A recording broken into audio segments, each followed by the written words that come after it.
Okay.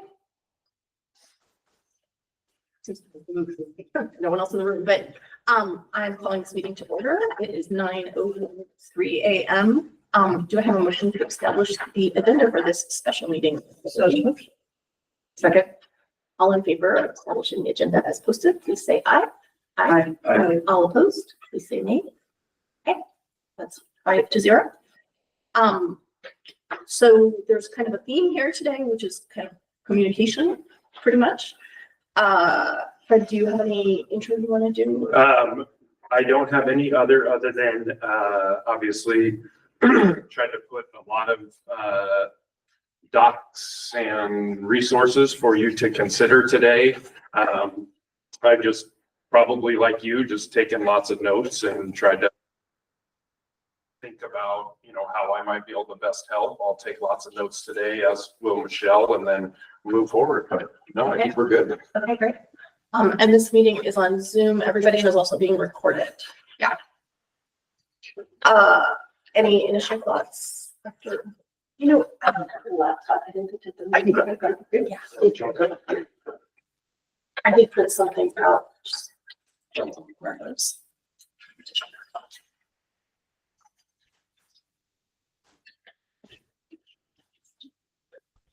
Any initial thoughts off the, the agenda general, or we're? No, just specifically like looking at item A. Thank you.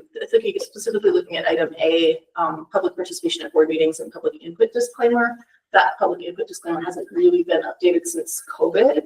And then before that, I don't know what year was created. Maybe I'm not looking at The original policy was 1983, and it has not been updated since then. Yeah. We did look at this a little bit. Michelle had done some work on this, I think 2 years ago. We were getting some updates from WASDA at that point because of, we all knew that there were challenges at board meetings during COVID. With lots of public input across the state, across the country. And, I think we probably all remember some of the viral moments at some of the board meetings. And I think WASDA and others thought that that was going to calm down to some degree. And it seems like it kind of continued. And so WASDA put out some information about, hey, you might want to think about this for a script. You might want to think, and so they passed out resources. So we looked at it, but the timing wasn't right at that time, but now it is. Were there other policies that, I thought we were going to look at a broad spectrum of various public comment policies. Was those sent around? Did I miss it? Or It was in the board update. If you look at the board update, there's a link to like a whole folder with 10, 12, like some court cases. And are we going to talk about some of them and differences, or? Yeah, that's the goal. Okay. Yeah. I guess for me to start out with, I definitely learned some things that I had not thought of before. Like some districts limit public comment to like 20, for example, like 20 comments, and then they add, if there's more people that want to speak, they add another period like at the end of the meeting, which I thought was just interesting. We don't usually have that many people coming in to comment, so I don't think it's really an issue here, but I just thought that was interesting. That had never occurred to me. Yeah, in the future, just so I know what board policy is, I thought usually when we have special meetings as well as regular meetings, that materials are posted publicly, so everyone can review those materials. Is there a reason like that we decided to put in board updates versus agenda item, just so everyone following along also has the policies that we looked at? So they're not in the update. It's more like there's a folder that the district that the admin staff put together for us that was provided to us. I don't know that we typically, what's the precedent on that? We've done it multiple ways because of the break or whatnot. I loaded it all into your update that I gave you at the beginning of break, so you have time to look at them. Yeah. In terms of, we'll certainly attach all the things that you're talking about. I mean, we can certainly attach it to the board agenda as well, but I just put it in that board update because there were links right to it. Sure. That was all. Kind of clarification. Yeah, I just think that we should No, that's a good. you know, materials that we're looking at should be considered, you know, attached. I to think the that's agenda. very broad. I don't think that is necessary. I'm not trying to hide anything, but it's resources. It's, I mean, what are we gonna do? Link our entire, like, WASDA, every update we get from them, on any topic that we ever talk about? I think that's going too far. No one's trying to hide anything. We all do independent research in terms of if we have an area of interest and want to look to see what other board policies are. We're not, I think that's excessive. I don't think it's, I mean, I can't help but feel like you're implying that someone's trying to hide something and, by not posting. If we're actually looking at, you know, a proposed policy, of course it gets posted in the agenda, but we're in a study session where we're talking about whether or not we want to make improvements. And I mean, to put every listed resource that anyone's ever pulled or looked at is excessive, I think, and unnecessary. Judy? Just to follow on, maybe to build on what Deborah said. Deborah. I looked at these documents as sort of like our homework, like background documents, and then whatever we come up with would be posted for the public to look at before the meeting or whatever to have a look at. I mean, you know, I personally don't feel strongly about it either way. I seriously doubt most people out there are going to read every single thing that we read, you know, before a meeting like this, but also just because it was listed as a resource doesn't mean that it's something that we're considering. Like, definitely there were a couple things where I was like, well, okay, this is interesting, but it doesn't apply to us because it's like a social media policy for students or it's a social media policy for staff, you know. I don't feel really strongly about it. I would say that for me, the same way. I don't feel either way. I would say that it is easier to actually have it in the board update, just in that I don't have to go back into my emails and find that email, or find that like already have a different folder that I know that all the resources will always be there. So that's an easy index for me to not have to dig into that million of emails. But that's only because the way that I'm organized. So but I don't feel. I think that for its decision. Yeah, I guess, you know, I feel differently. I think when we're looking at documents or materials, whether it's regular meeting, special meeting, particularly when it's adoption of policies that a consequence touches on everyone.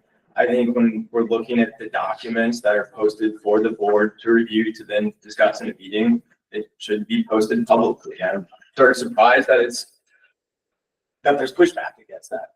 I feel like posting a list of the links would be acceptable. Like, I don't feel like I'm gonna ask the staff to download like 30 things and like attach them to the agenda, but like sharing what we got, which is basically partly like a list of links to websites and stuff. That seems okay. Well, we're not like, let's talk about the actual topic. How do we feel about our current policy? Does somebody with a laptop want to read our current policy out loud so we can discuss what might be missing from it? Let me find the tab.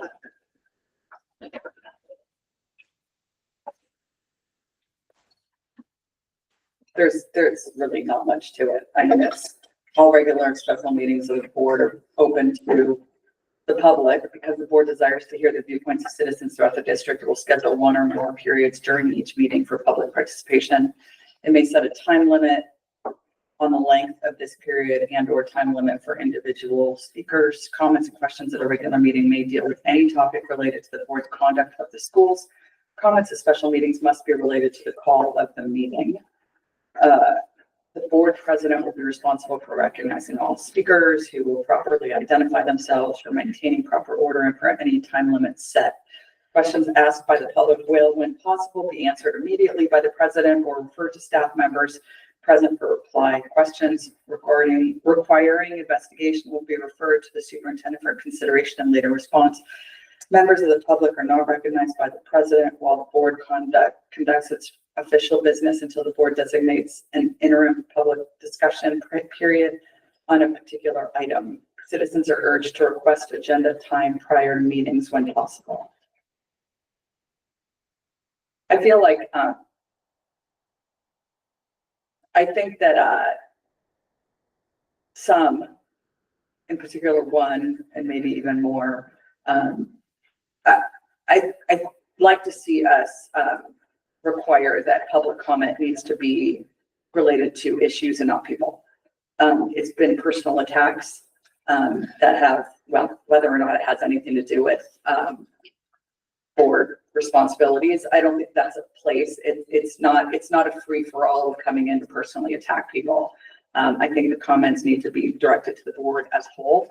And that, if someone is upset about something that a specific board director has done, it can be done in a respectful, professional manner, and not attacking or threatening. I think that, yeah.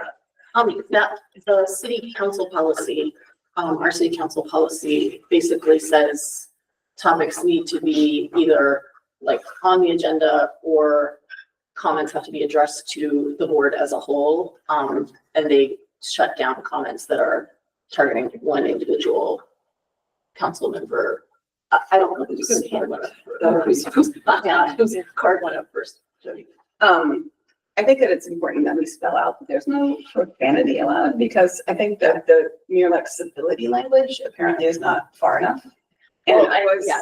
fairly shocked that profanity was used in our boardroom last week. It's completely inappropriate in front of children, completely inappropriate in professional setting. And I think that it should be clear that that person will be gavelled and finished the second anything happens, because it was really shocking to me, and I think it's very shocking to our students.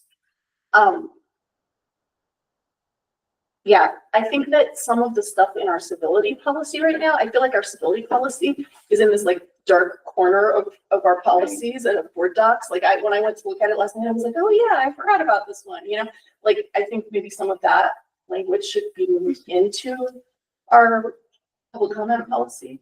But I feel like that has to be specifically Yeah. spelled out, apparently. You mentioned last meeting, do you mean 2 meetings ago? I just want to be clear on what you're. The one with the meeting where someone misquoted one of my social media posts and took out a lot of words, but then also it had the F word in it. One of my personal social media posts from years ago. Okay. And I just want to know, yeah. I just No, want it's to know. completely, he A, misquoted it, but he got it, aligning several words, and then B, said out loud a word that I would never say in a professional setting and would never say in front of students who were really at me. Just wanted to know. Yeah. Yeah, I had a question regarding the city's policy. There's an exception for items before the city council requiring a public hearing. It's in the appearances, so page 11 of the document, which I suppose is what the 35 document page is directing our attention towards.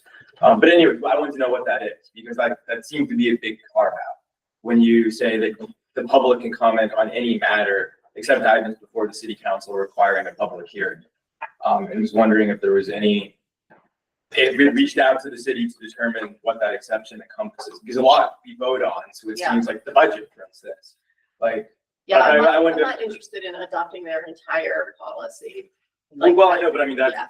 that's sort of the operative sentence. So I want to understand what their policy is first. Can you read? Yeah, so like, so what I'm looking at, and tell me if I should be looking somewhere else in this 35-page document, but is appearances, public comments, section G, it's on page 11. It says, during the appearances section of the regular meeting agenda, members of the audience are invited to address the city council regarding any matter, except items before the city council requiring a public hearing, any judicial matters or campaign-related matters.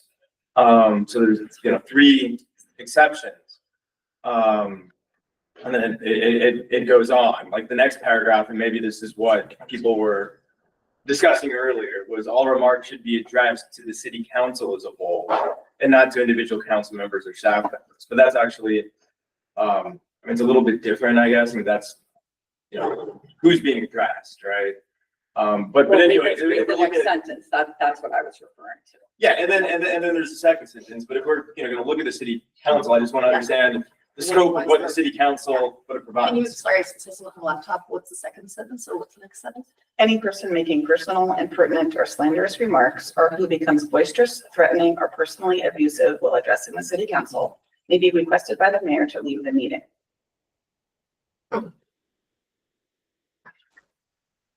I would rather see it be that and not necessarily leave the meeting, but their comment period is over.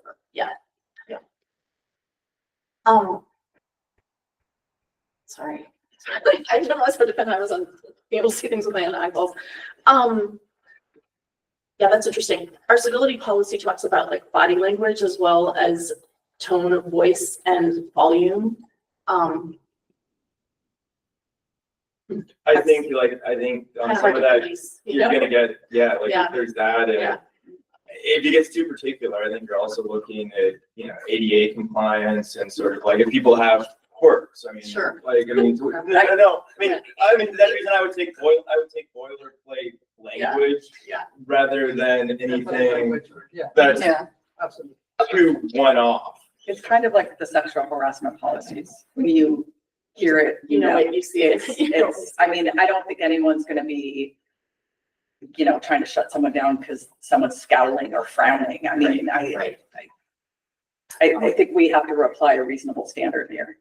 Christina. I will let Fred go first because You remember this Oh, time? sorry. I didn't look this way. No worries.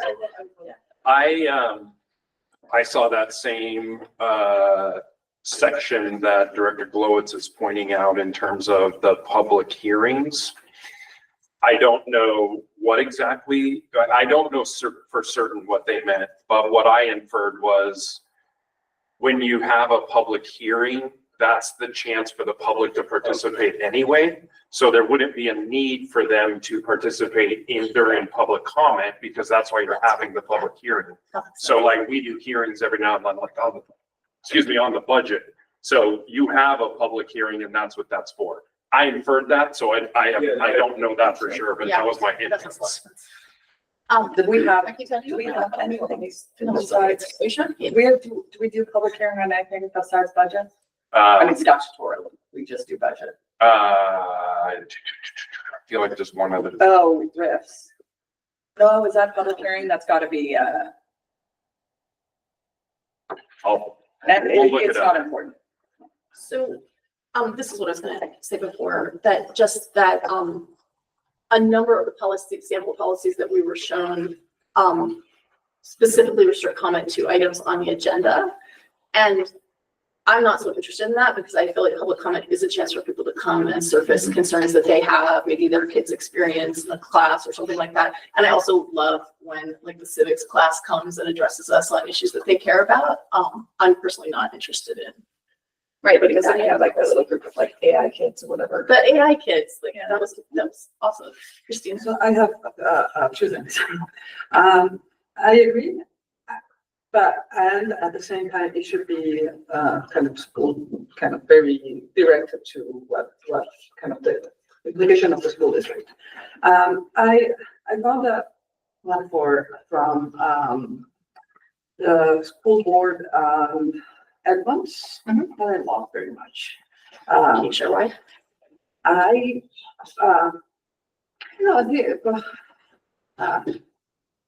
I'm gonna let Deborah read it out loud because I need my coffee to read out loud. The whole thing. Yeah.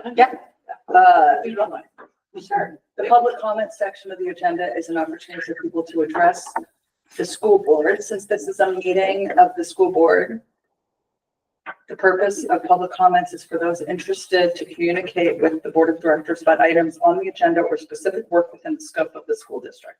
This is not a time for the audience to address each other. People may submit public comments for a board meeting either by reading your comment aloud in person or by submitting your comment in writing. The board reads all written comments, which are later attached to the meeting agenda and available to the public on the board docs website.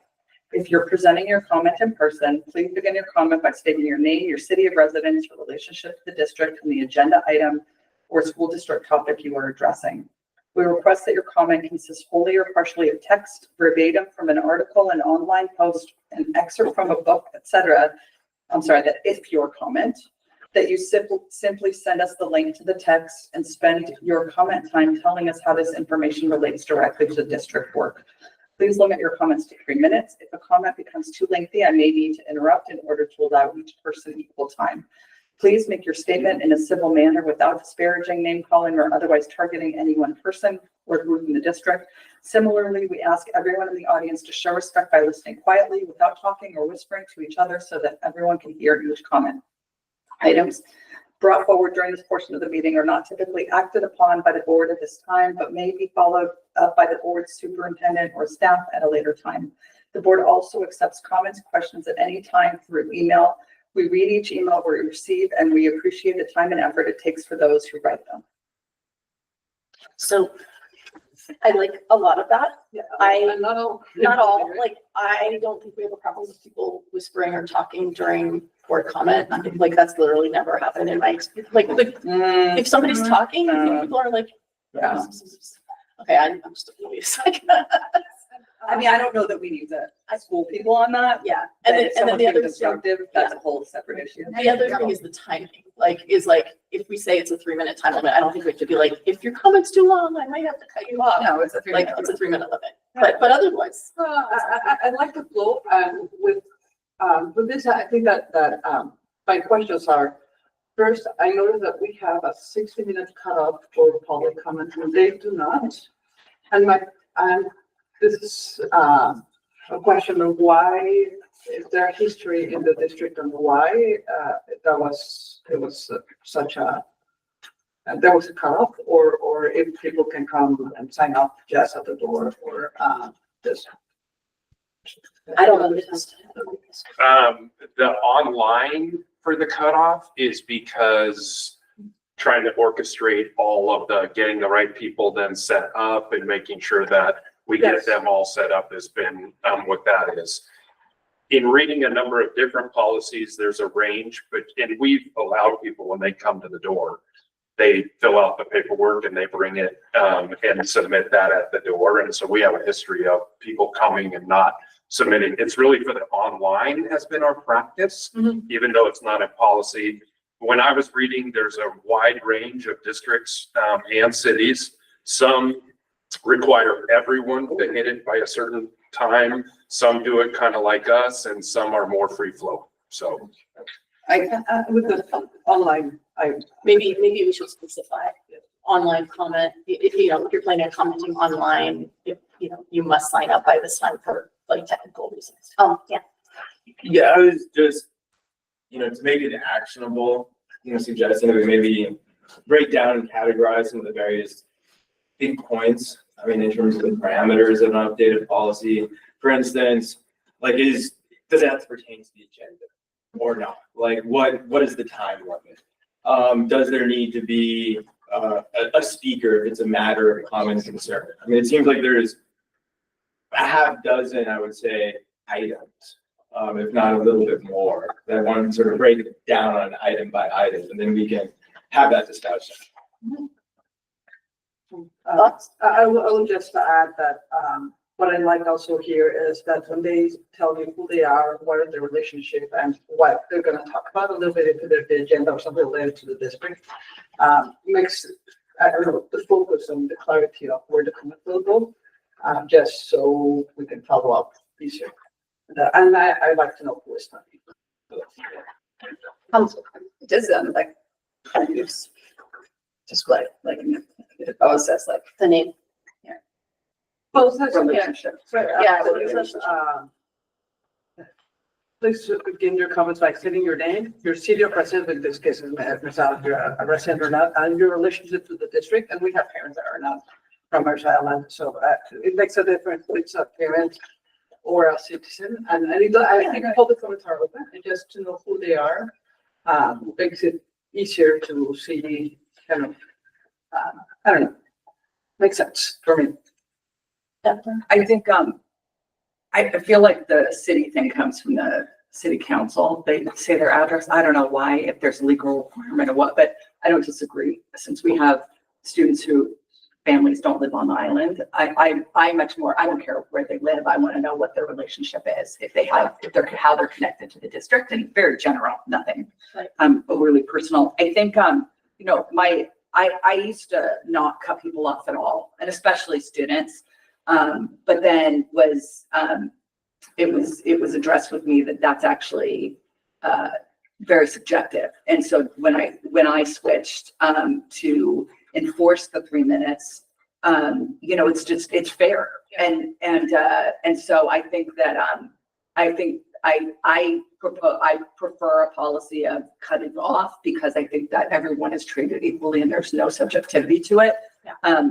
I feel bad with students, because I want to hear what they're doing. And, we always could have 2 different standards. We could have one for current students, in terms of like the AI kids who wanted to come and do a presentation and say that, I don't think there's anything wrong with, when our policy is students are the priority, I don't think there's anything wrong with placing a priority and hearing directly from our current students.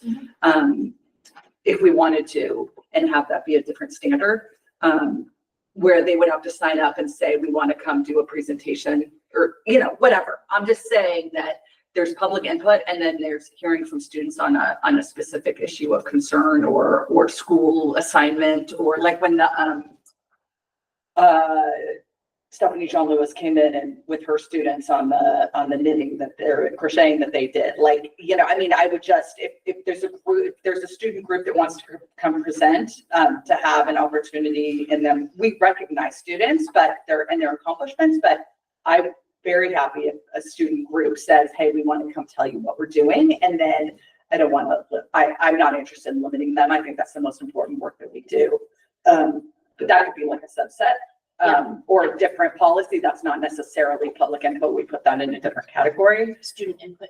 Student input. I think that all of these things are, the things that I'm mostly interested in is, and then also another one is, I don't want to hear from the same person over and over on the same topic. We have a policy where board directors are not allowed to constantly repeat their opinion on the same thing over and over again. I've got, like, if someone comes and talks to us about the SATs, that's their time to come and talk to us about the SATs. If they have no more to say, they can send an email. Other people can, but not the same person again and again. I don't know if we can control that. Yeah, you can. You just put that in policy. Identical. I don't know about that. Yeah. I think that's problematic, but, I think, so the big questions for me is, one, if we're going to limit to the agenda or not. And I think that is a big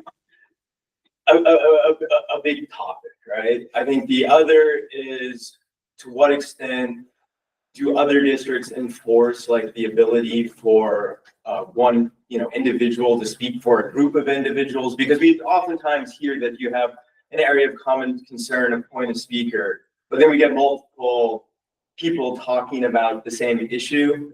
And I think it's hard to police, and so I don't know if we just want to eliminate that altogether or how we want to deal with it, other than recognize it's currently in the policy. And I would say we do not do a good job of following it, but I think understandably so, particularly when you're trying to be protective of First Amendment rights. Yeah. I like what Deborah was saying about the student input. My thoughts on that are that it's good training for students to learn how to give their message in the allotted time period. So like if they're like, you have 3 minutes to speak on this thing that's of interest to you, go.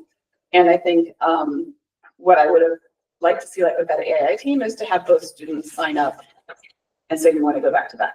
Mm-hmm. Yeah, and then, if their presentation is going to be more than 3 minutes, but I think it's good life skill training to say like, this is public input. And they can always, or I don't know, maybe I'm making this up, but they could always be like, we would like to be on the agenda to talk about our knitting tree scarves or whatever that we're doing. It's part of like superintendent's report or something. Yeah, or recognition, or I don't know. Report, actually. Or maybe they could just come up and say, we need two speaking slots because we have to talk about this so much. Yeah. Or ask Abraham. And Davis, you were going to say something. I know that we're talking general terms around Yeah. public comment and allows students to participate. For that particular instance, the AI one, I was working with the teacher and the students, Mhm. and the teacher actually wanted to keep it at 3 minutes. Oh, As a real world example, as part of that instructional practice, Nice. to say, Yeah. we want you to be able to summarize your thoughts within this 3 minute period. So that was part of the instructions that they were given from the instructor. Okay, that's good to know. So I love that. Yes. So I was going to say that maybe if we wanted to give the students a little more time, that it could be in the policy that they have to sign up or contact the president to see if they can extend it to only to students. If they want to do a presentation or something to have an exception for students, if that's the case, but to email ahead of time to the president and connect with that. So sorry. Lost my train of thought. So sorry. I feel like that is getting really complicated for a situation that's pretty rare. I would consider either just everybody gets the 3 minutes, or they can combine their 3 minutes, right? Or, I'm hesitant on the combining thing. I think that's setting up. yeah, I mean, I agree. I don't want to limit, I don't like the whole group concern thing because everyone has their own perspective and I want to hear it. But the whole serial group thing, it's just asking for trouble. That's, I mean, I get it and I wonder why people don't do that.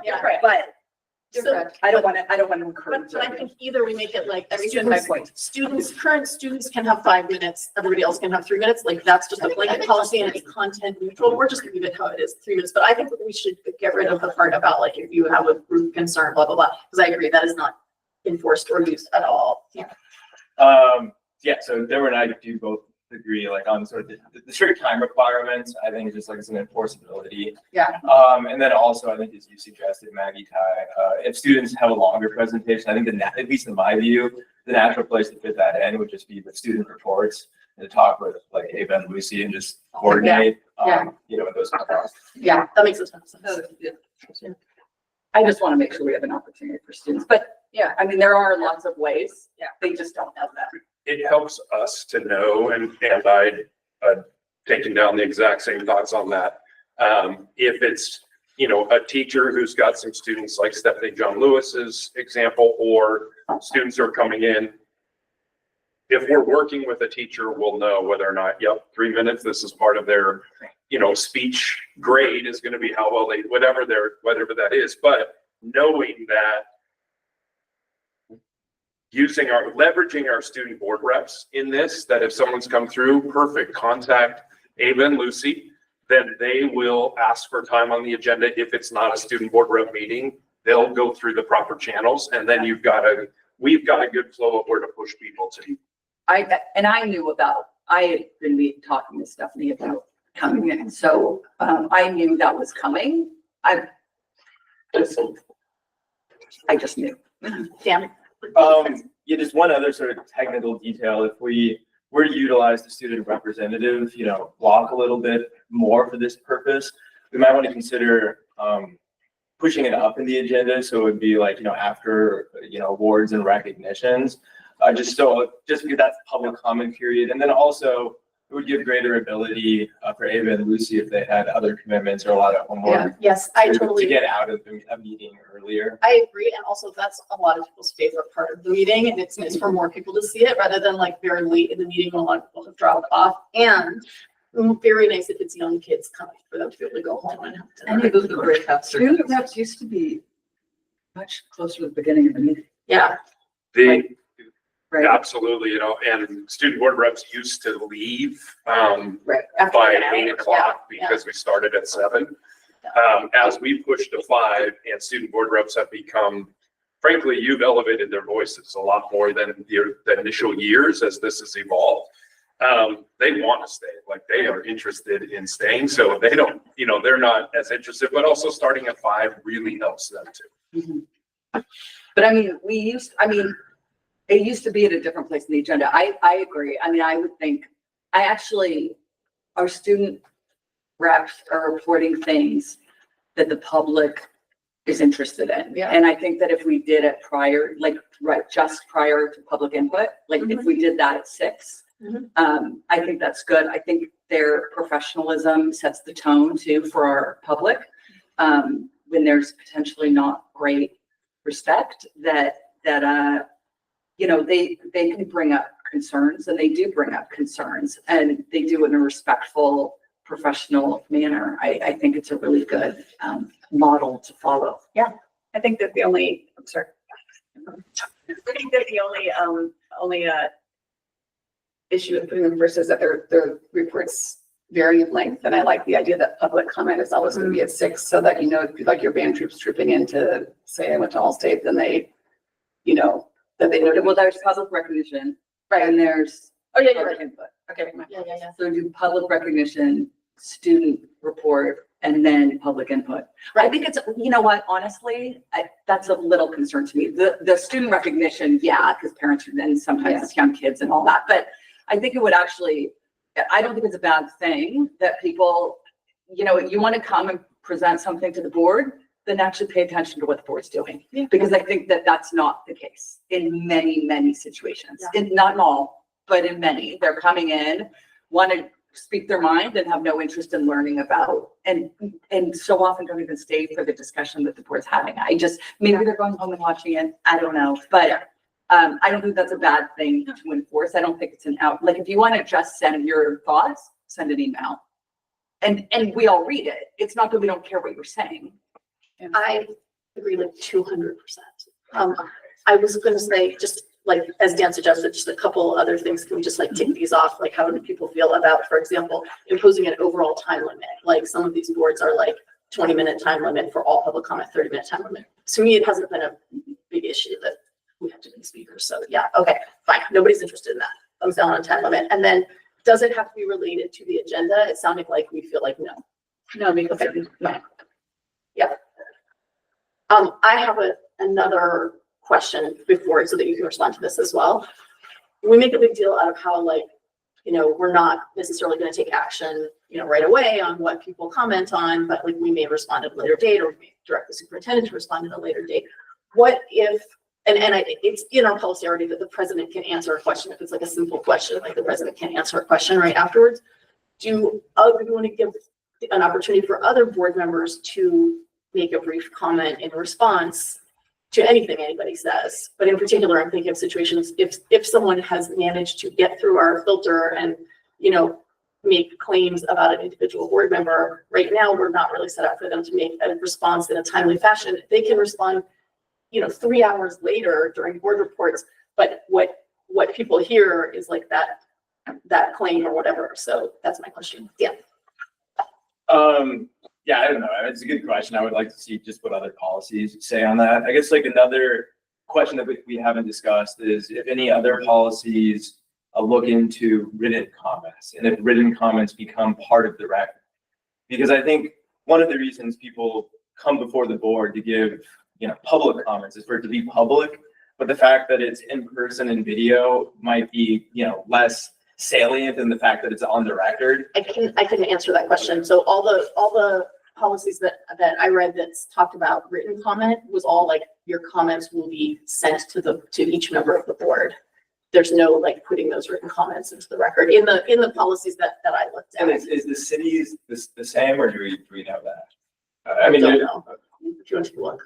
yeah, but I The mean, one that I read addressed that. It said they're attached to the info docs after. Which one?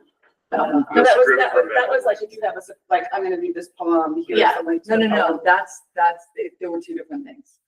There was one, where it was that, Yeah. don't cite us, just give us the link, whatever. And then the other one was, if you want to submit written comments, they'll be posted to board docs Oh, afterwards, after the meeting. That's Didn't it- Does it say that? Edmonds? oh, yeah. See, I haven't, I need to do this. I printed everything in like 16-point But font. I do like the idea of tagging them on later. Yeah. So people- The board reads all written comments, which are later attached to the meeting agenda and available to the public on the board docs website. Does that mean that like all of And our, this is the Edmonds, I think you could just easily say, if you want this posted publicly, say so. So then what's Like, so then what's the filter if somebody's like, you know, Fred Rundle kicks puppies, right? And Well, like- that's and they personal, put it that in- violates the policy. Right, so if it violates the policy, then we won't post it. And that's content neutral, just like, does it meet these? Although. Yeah. Although I think, yeah, like if we did not post it, we would need to be clear why, or there's potential liability there. I feel like the mechanism for public comment made public and put on the public record is to make a public comment. Yeah, So if you are unable to appear in person and you are unable to appear online and you are unable to deputize someone to read your comment verbatim into the record, then you are unable to make a comment. Yeah. Like, I mean, I feel like, you can also, you know, if you are someone who cannot speak, then you can have someone else read it. Like, Right. I feel like, you know, almost every sort of problem is you can overcome. Like, Yeah. I don't think I'm a public comment. I can make that anytime read it. Yeah, and I agree, sorry, I'm saying, but So I didn't understand very well. Can you clarify and perhaps so they can. They have. Yeah, sorry. So what you were saying, like, if you don't read it, if you write it, I feel like we have a mechanism in our board to have a public comment submitted, which is you come in person and make a public comment. Or you come online and make a public comment, you know, via Zoom.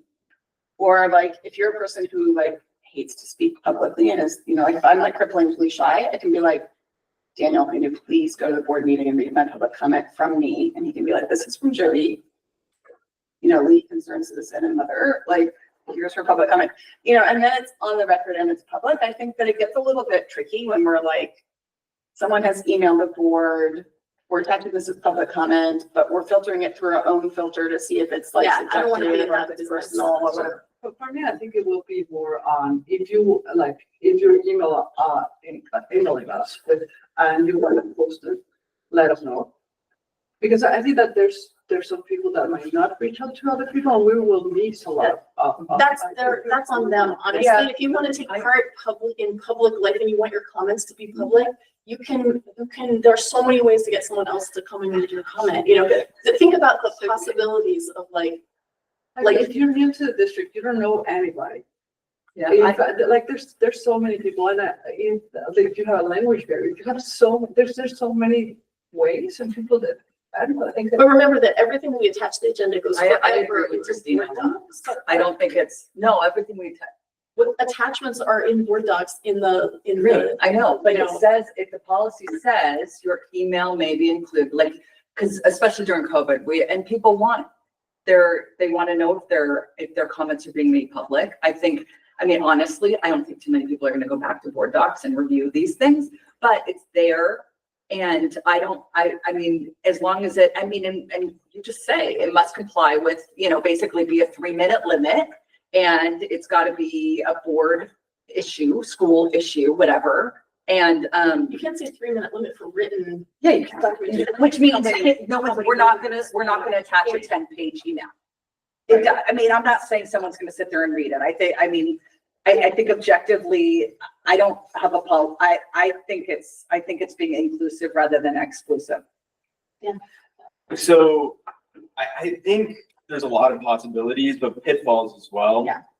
So I mean, some of the things just sort of thinking it through is when I was thinking of public comment period, I was thinking of more of like policy and governmental regulation where, you know, there's usually 60 or 90-day public written comment period, and then it's compiled. So I mean, one could sort of, you know, limit it for written comments, that it's about policy updates, or, I mean, one can try to confine it. Because I do recognize that maybe, you know, there's concerns that it could be less focused on sort of what I think of as written policy inputs, right? Like, we're considering this issue, this is what we think you should consider. And for instance, we heard this a lot on cell phone policy, where people like submitted materials. I think this would be good to give people the ability, or community members, to, you know, submit, hey, we think cell phone policy is a great idea. Here's the materials, here's the sources, here's the argument, and to have that be part of the record. At the same time, I do understand the concern that it could delve into sort of more personal matters that aren't policy, and sort of worrying about, you know, sort of a Pandora's box. Really quickly, just could it be something that we turn on and off, just like we do when we have special like comment on, you know, the budget, right? Could we be like, here's an issue that's facing our district, like we're taking, in addition to public comment at the next school board meeting, we know there's a lot of people thinking about this issue. We'd like, you know, we're accepting written comments and they'll be attached to the record of the meeting, you know? So I feel like we're sort of delving into two different things now. If we're talking, I mean, like, I was thinking when we started this like written submission comment, I was thinking of it sort of like the equivalency of making a public comment for 3 minutes at a meeting. But now I feel like we're sort of veering into talking into like submitting public comment and supporting documents for the record to like on policy issue. And so it's like two different conversations. Like if we want to, if we're talking about like the public on our agenda, if we're talking about like the public comment to a script or meeting, I thought that, what we were trying to do is sort of like amend our script and our policy so that it's more clear to people making public comment at a meeting, like what they can and cannot say and what they can and cannot expect based on our policy. And then maybe we also, if we have time today, we can revisit, but like, the idea that we're going to also come up with a policy of like, this is the comment period for anything that will be attached to a board meeting when that's like a brand new idea. That seems like a separate policy. That seems like a separate separate thing to discuss, and also not something like, we're almost done with hour one of a 3-hour study session. So I think that's more important for us to think, we came sort of with the idea of like, how are we going to amend the public comment speech, the public script, the public comment expectations at board meetings. Yeah. I'm gonna just give everybody a chance to go through, but could you just comment on what you think about giving board members potentially like 1 minute kind of response time after public comment if needed? As well as whatever you would say. I think that's opening a can of worms. I think, I've done that before and gotten in big trouble. I think that, I don't think, I like having time to sit with it. And if we take away the personal attacks, I don't think there'll be as much of a need to respond in the moment. And I just, at least for me, I don't think it's a good idea. It's not as simple to take away personal attacks as you might think. I think it is. I think that like sexual harassment, when you see it. And I think it's very clear. There's very few people that cross that line. I think will very rarely need to be enforced. And it's very obvious when we do need to enforce it. And I don't think there's a problem with having the standard that way. If someone is saying we're sitting, it can be, the same thing can be said in a respectful manner without being attacking. And I don't think it's difficult, personally. With regards to the written, I think that I agree with Christina that I want it to be more inclusive. I think by saying like, how do we do this? I think those answers are easily answered. Say if someone wants their public comment put in the record after the meeting, or their email put in the record after the meeting, here are the requirements. Attach a Word document, font size this, 1-page limit, and that way the word is already there with your email at the top, or name at the top, not email, but name at the top. And that way their personal email isn't in there. It's just easy. And we can even say like, And- should mirror the format of spoken public, like not format, but like Just figure out what's 3 minutes worth of. Well, just say 1 page, 2 page, whatever that is, that's very easy. And then they're doing the work, and that way that we know they want their comment made public. I think it's important because, we used to hear, and right now it's different, and I'm very happy about it, that we hear from the loud, often opposing voices. And there aren't a ton, but we hear them regularly. We don't often, until lately, hear the many, what I feel like is the majority, the quiet, kind of silent majority. And it doesn't matter majority or minority. I just mean the numbers of responses that we get. I think those numbers are important for the community to see that, rather than having to do a public records request, when we have people speaking in support of an employee or people speaking in support of an issue, I think those are things that are important to see the numbers of. We see them, but the community doesn't see them. And I think if we can find a way, that's a little bit different from public comment, but it's not, because the public is commenting on issues and asking us to do things. Could we say no form letters though? Because I Oh. don't want to see like 100. Form letters and petitions. Yeah. Yes. Well, I agree with while submitting a lot of things to the legislature right now, they have 250 characters. So maybe public comment can be, this is how many characters you can say, and just like the 3 minutes, like, this is what you have. Mhm. So Make we're, copies with the we're, Google thing. Yeah, so you're not. You fill out the form and you're like. Like, But then we have just applications, so remember, you're like. you're then gonna have to have someone screen that, whether it's the board If you president do or word count, no, if you do word count, No. I mean, or appropriateness. Somebody either on the staff or the board president is gonna have to go through those. to Yeah, be but Yeah. I don't think it's, we know, I don't think it's an issue. Yeah, I like the idea of 250 letters, like A word. like 250 words, Yeah. whatever it is, some count in a form. where That way you're just, like, not worried plop about it in. font and. Yeah. Yeah. That Size seems, and. I am coming around to this. Are you testing stuff? I'm not testing it. We're just talking about hypotheticals.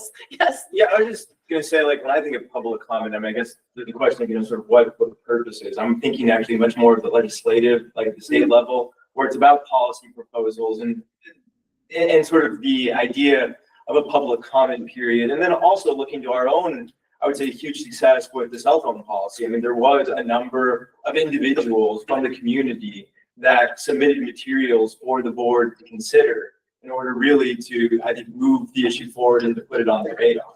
And we'd like to see that, you know, done at scale, like across any initiative. But that was an issue topic that then became an operational policy, but it didn't start out as a policy. So I don't want to see us, I want to hear what's on people's minds. And to me, whether or not, I mean, most people, when they're like, oh, what does the board do? It's like, you kind of don't care what we do. Like, it's policy driven. It's not operational driven, but the community cares about operations much more so, I think, overall than policy. And that's what I want to hear about, whether or not the district is meeting the students' needs. This sounds a little bit almost like thought exchange, which I miss. I love thought exchange. Jody. Just to quickly add to Dan's point, maybe on this, like magical word counting form that people are filling out, there can be a place to have an attachment. So if they're like, you know, I want this all. Word count is only for the written, if someone. Yeah, for emails. But whatever, but I mean, is there a mechanism now for people to be like, I have run this article I out? don't, I do don't not wanna want do attachments. Like, don't send on attachments because I don't want to have to review every attachment. If we hear from 90 people who are like, and there's this article and there's this article, what if one of those links is bad and it links me to some like really bad site and then we're like putting that, you know what I'm saying? Like, No, fair enough. it's adding work. It's not the best. And I will say, many times I added that thought of like the rebuttal thought because of like maybe misquoted last week and then, but like, you know, if we can rein in the personal attacks, then it's not necessary. It's just like, I'm just 3 saying hours to the later, our friends in the reporter are no longer listening and they're like, you know, I'm just saying it is a little harder to cut off those personal attacks than you might think, because I went back and watched a couple of public comments and I was like, oh, that was very, very subtly done, like saving the like general comment, little slightly hints of personal attack back to general comment, like it's not always super obvious. So I'm definitely like, And I would propose that we only cut off when it's disrespectful. And I mean, when you know it, you know it. And if someone can do it in a way that somehow hides it, and then they're following the civility policy. I mean, people can, I think it's bad form, but I'm not gonna create a policy that's against it. And I think that, you know, the community is pretty smart. They, you know, when it happened to me too, before you were on the board and where it was totally misrepresented what I said, and someone came in and spoke and actually repeated my words. And I was like, thank you for repeating them because I stand by everything that you say. You're attacking me based on, and I'm like, I stand by it. They just didn't like what I said. Okay. So I feel like we have kind of like a consensus that as to what might go into this policy. Is this something that we would like the staff to come back to us with a draft, or do we want to write it ourselves? Like, are we talking about like the script that we? the script and the guidelines? Because can I make one more comment about the script, where we say that, you know, that the questions asked by the public will, when possible, be answered immediately by president, but we also specifically say, we're just going to listen to you and not respond. So I think we don't need consistency there. And I think we could probably just take the consistency on the side of like, you can't expect it's not a conversation, it's not a back and forth. Yeah. Because also I think there, like, if you're like, I will back and forth with this adorable child who wants to know, like, you know, about AI, I'm not going to back and forth with this person who's, you know, attacking the district or whatever. Christina. It's like an option. I have mixed feelings now. As somebody that has been on the other side, addressing the board and then not knowing how is it follow or knowing that my comment matters. Mhm. And I don't know how to solve it without having to either address it at that time, that is something that it's an important issue, or there's a way to follow up saying like this is how, I don't know. So, David used to do a thing where he would like summarize people's comments, but I have found myself unable I to don't do have that. that. Yeah. Brett's had to stand up, but Well, No, this is your meeting. Put it right here. Yeah, I think, it's your meeting that just happens to have to happen with everyone watching. Right. And, I think sometimes if you respond, you either come across as being defensive or that you didn't do a good job listening, because it's like, we're gonna listen to that. Everyone who emails you as the board gets a response from at least the president. And so that's, and I think, Dan, you're making a good point, is there's a difference between emailing you throughout the week and wanting you all to know about something and then public comment. And I think public comment is designed so that others can hear your opinion. And so you're taking the extra step and the extra time to come here to talk, versus what you're not saying is we don't want people to email us and all of that. And so maybe there's just a clarification around how do people interact with the board? And maybe we have something on the website that helps explain, here's why public input is, here's what it's designed for. Here's what emails are designed for. Individual board members, you also go and meet with community members individually. And I think that goes back to, you're the liaison to the community, to the district. And, I think maybe some of this can be clarified just by being clear to the community about what's the purpose of all of these things. So there are pros and cons to all of it. I think though it does get challenging to try to respond in the moment. Because on some things you'll be able to respond and on some things you won't. And then will it look like you care about some topics more than others? I worry about that for you. No, that's fair. Christine? I love the idea that it is clarified maybe from the beginning on how we interact with the with the community, and also on our welcoming invitation for the community to also reach out to us. Because I think that is something that they never mostly, like it's very few that email us or reach out to us, and we are all willing to have a coffee or meet with them. That's right.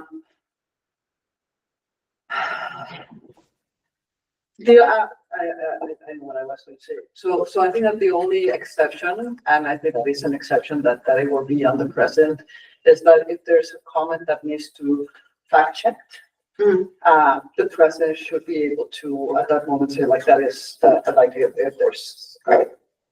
And that would take care of like me being misquoted yesterday. No, because the president wouldn't necessarily know. We're gonna be like misquoted. Yeah. I think it's more on the policies or But if somebody's like, that it's right, saying the middle that school, blah, blah, blah. Yeah, Like, yeah, that is so not fact checked. check, things that to make sure that it doesn't spread other information or false information about the district. So that's the only exception. Okay. So do we want something to just I am very opposed to the president summarizing other people's words. I just found myself able to do it. I would don't do it. I don't, people's words speak for themselves. I don't think, I think a lot of the problem in our community is when people go and give their own representation. There's a difference between fact and opinion and then interpretation of things. And not even just our community, everywhere. Let people's words speak for themselves. I don't think we need to summarize anything. There's, I think fact checking is dangerous. I think that, we hear people use facts as opinions every day, and we have to find ways to combat that, but that's an international problem now. I mean, just because people are saying like people are leaving the district in droves, it doesn't make it true, but people interpret it as fact. And there's nothing that we can do or say that's we only sound defensive.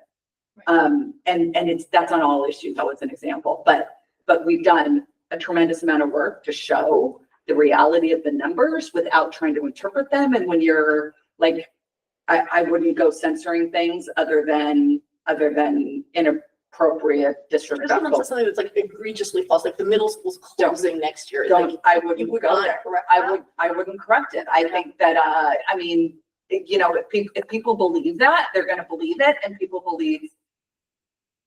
What I say to people when I'm having a conversation is, if it doesn't sound like it makes sense, it's probably not true.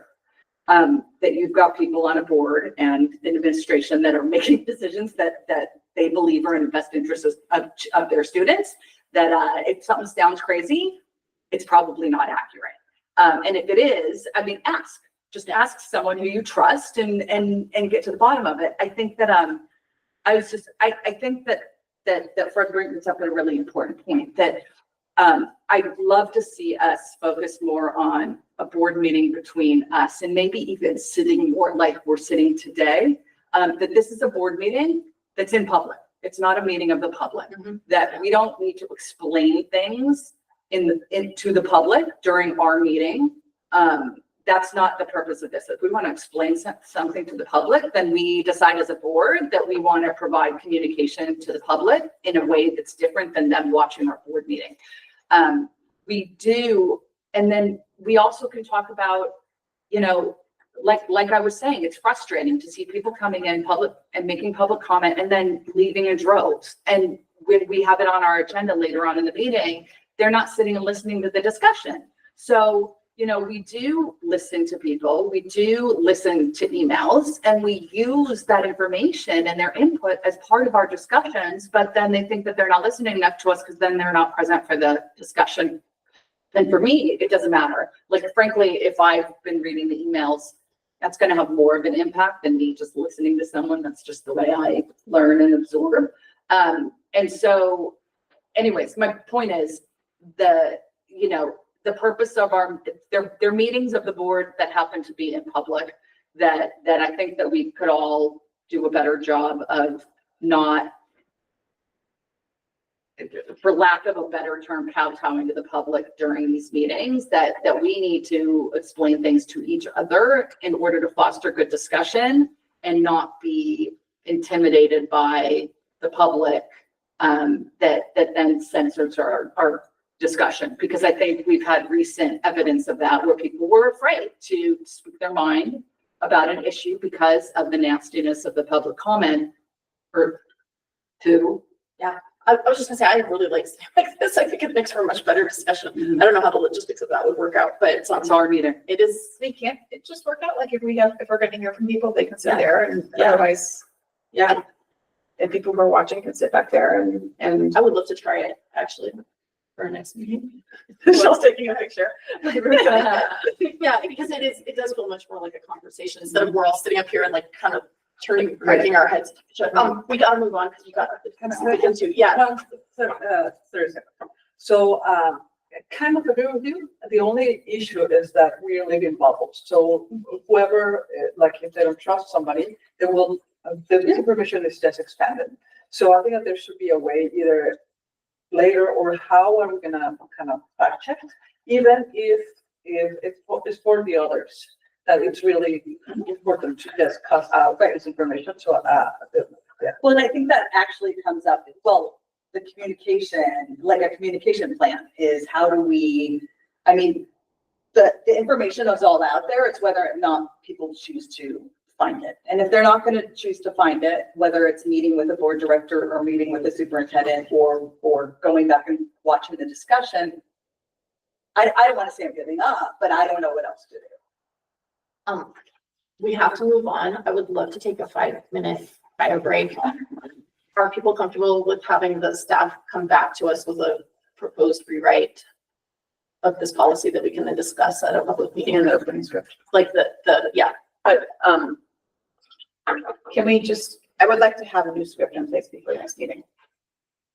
Or a new policy in place before. the So next meeting somehow, or- so we can change the script without, like, that's not a policy. The script is just like a spiel. As long as it comes Right. from the policy. It's based on policy, but we could have a new script that incorporates elements of our civility policy and reminds people of our civility policy without a policy change, like the policy, like, does that make sense? Like, I'm comfortable with that. Yeah. Okay. Okay, so that sounds like, confident. yep. I will, can I, without it being a meeting, I will send the new spiel to everyone so that you can see it before the meeting, at least, so it won't be a surprise. Right? The only other thing you talked about in terms of changing things, just quickly about in the meeting, is where you wanted the student reports to land relative to public comment relative to that. And I want Yes. to be sure that we are that we're going to make those changes on your agenda. So I can either follow up with board president, vice president to get direction, or I just need to make sure we're No, it sounds like everybody's on board with moving the student To report. do inside. recognition, student report, public input. Yeah, Yes. thank you. We should get a 4-minute break.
Okay, next topic is Board of Policy 1800 OE9, discussion on possible development of social media policy.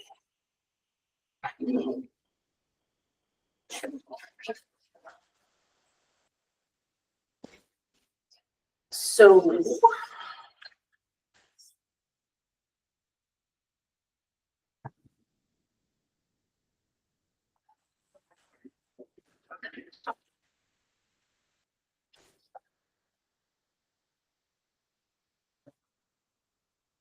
there's in my mind, there's three different things we're thinking about here. One of them is board members having social media themselves where board members sharing kind of official information about the board or the school district in their board role. So for example, pretty common both here and in other districts based on the stuff we were presented with, to have like a campaign Facebook page or, other social media identity. And then after an election to continue using that page or that, that account to report on, what you're doing on the board. The same thing happens for our city council members, right? Like they are running for office and then they use that same identity. So there's that aspect. And if we were creating a social media policy, that's one thing we could address. Like, for example, that the board member needs to meet the same criteria for as like in board meetings and in other aspects of public life. For example, you cannot use your personal, your board member Facebook page to like trash another board member, for example, that kind of thing, right? Like, so there's that chunk of it. Then there's the chunk of it of like personal social media and whether you put guidelines around that in any respect, such as like, don't post to social media during meetings, which is one that I've seen some places, or don't, identify yourself with your title when you're posting on personal social media, that kind of thing. Like guidelines for keeping personal versus professional separate. Like one of the, I think Virginia policy that Virginia Board of Education policy manuals we were sent talked about like educating board members and having them sign a thing every year saying, yes, I've been informed that I should keep my personal and my professional social media separate, something like that. And then the third question, which is not really so much a policy question, it's just sort of like how like guidelines is when a board member is on personal social media and people start talking about stuff that's happening in the district and they respond, are they doing that in their official role or not? And kind of, are there guidelines we want to set around that? And Dan. So I think we need to start, and perhaps it would require additional study session of like, I don't think it's quite so simple between public and private, because my understanding, at least of the Freed case, was it was a First Amendment claim saying that because the elected official was using social media to broadcast about matters of the public, that they were prohibited then from actually deleting comments of a community member. And so the way that it came to the Supreme Court was a First Amendment violation by community members who were prohibited from commenting on that elected official's page. To me, like, I think that's quite different than the campaign. Like, if we have a campaign page, and I could be incorrect about this, but you're allowed to remove content from your campaign page that maybe say, Dan's a horrible candidate on, elect Dan for office. I think I can remove that. However, Dan is school board member, Dan is elected official. Right. I cannot remove a comment that says, Right. you And know, that's standard practice, like. and so like my point is like, I think there's a bit more nuance between public versus, private versus official. And so I think we need to be very clear about that when we're talking about First Amendment concerns. Jody. I mean, I think that we should have some clarification. First, maybe in our time allotted. I mean, that's an interesting topic, and I would love to talk more about it. But what I would like to really make sure that we get through today is the idea of like personal versus, representative board in social media, and when something is a board comment. Like if a board member posts, about a school event, is that as a board member when they're a child, like or is it as a parent, or like what could be considered what? So there's a clarification for all of us, because, I've seen all of it, well, most of us, like post, on like on Neighbors or whatever, like, on some Facebook group or something, just being like, weighing in on things, or like, about the bond or whatever. And it's like, is that something that is us as a community member or parent, or is that something that is right as a board member? Or if you like someone's comment, is that right? Is it like as a board member? Deborah, were you? But I do feel like that, I don't know, we need to have a clear demarcation of like personal versus like representing the board in social media and what policies, if any, are between the two. Because there's a difference between saying, you know, don't have your phone out at all during a meeting, like Washington does. And saying, you know, don't post as a board member saying that I'm gonna, you know, this policy is my opinion on this policy in a Facebook group. I think we have so many issues here that we need to separate for conversation purposes. I think that,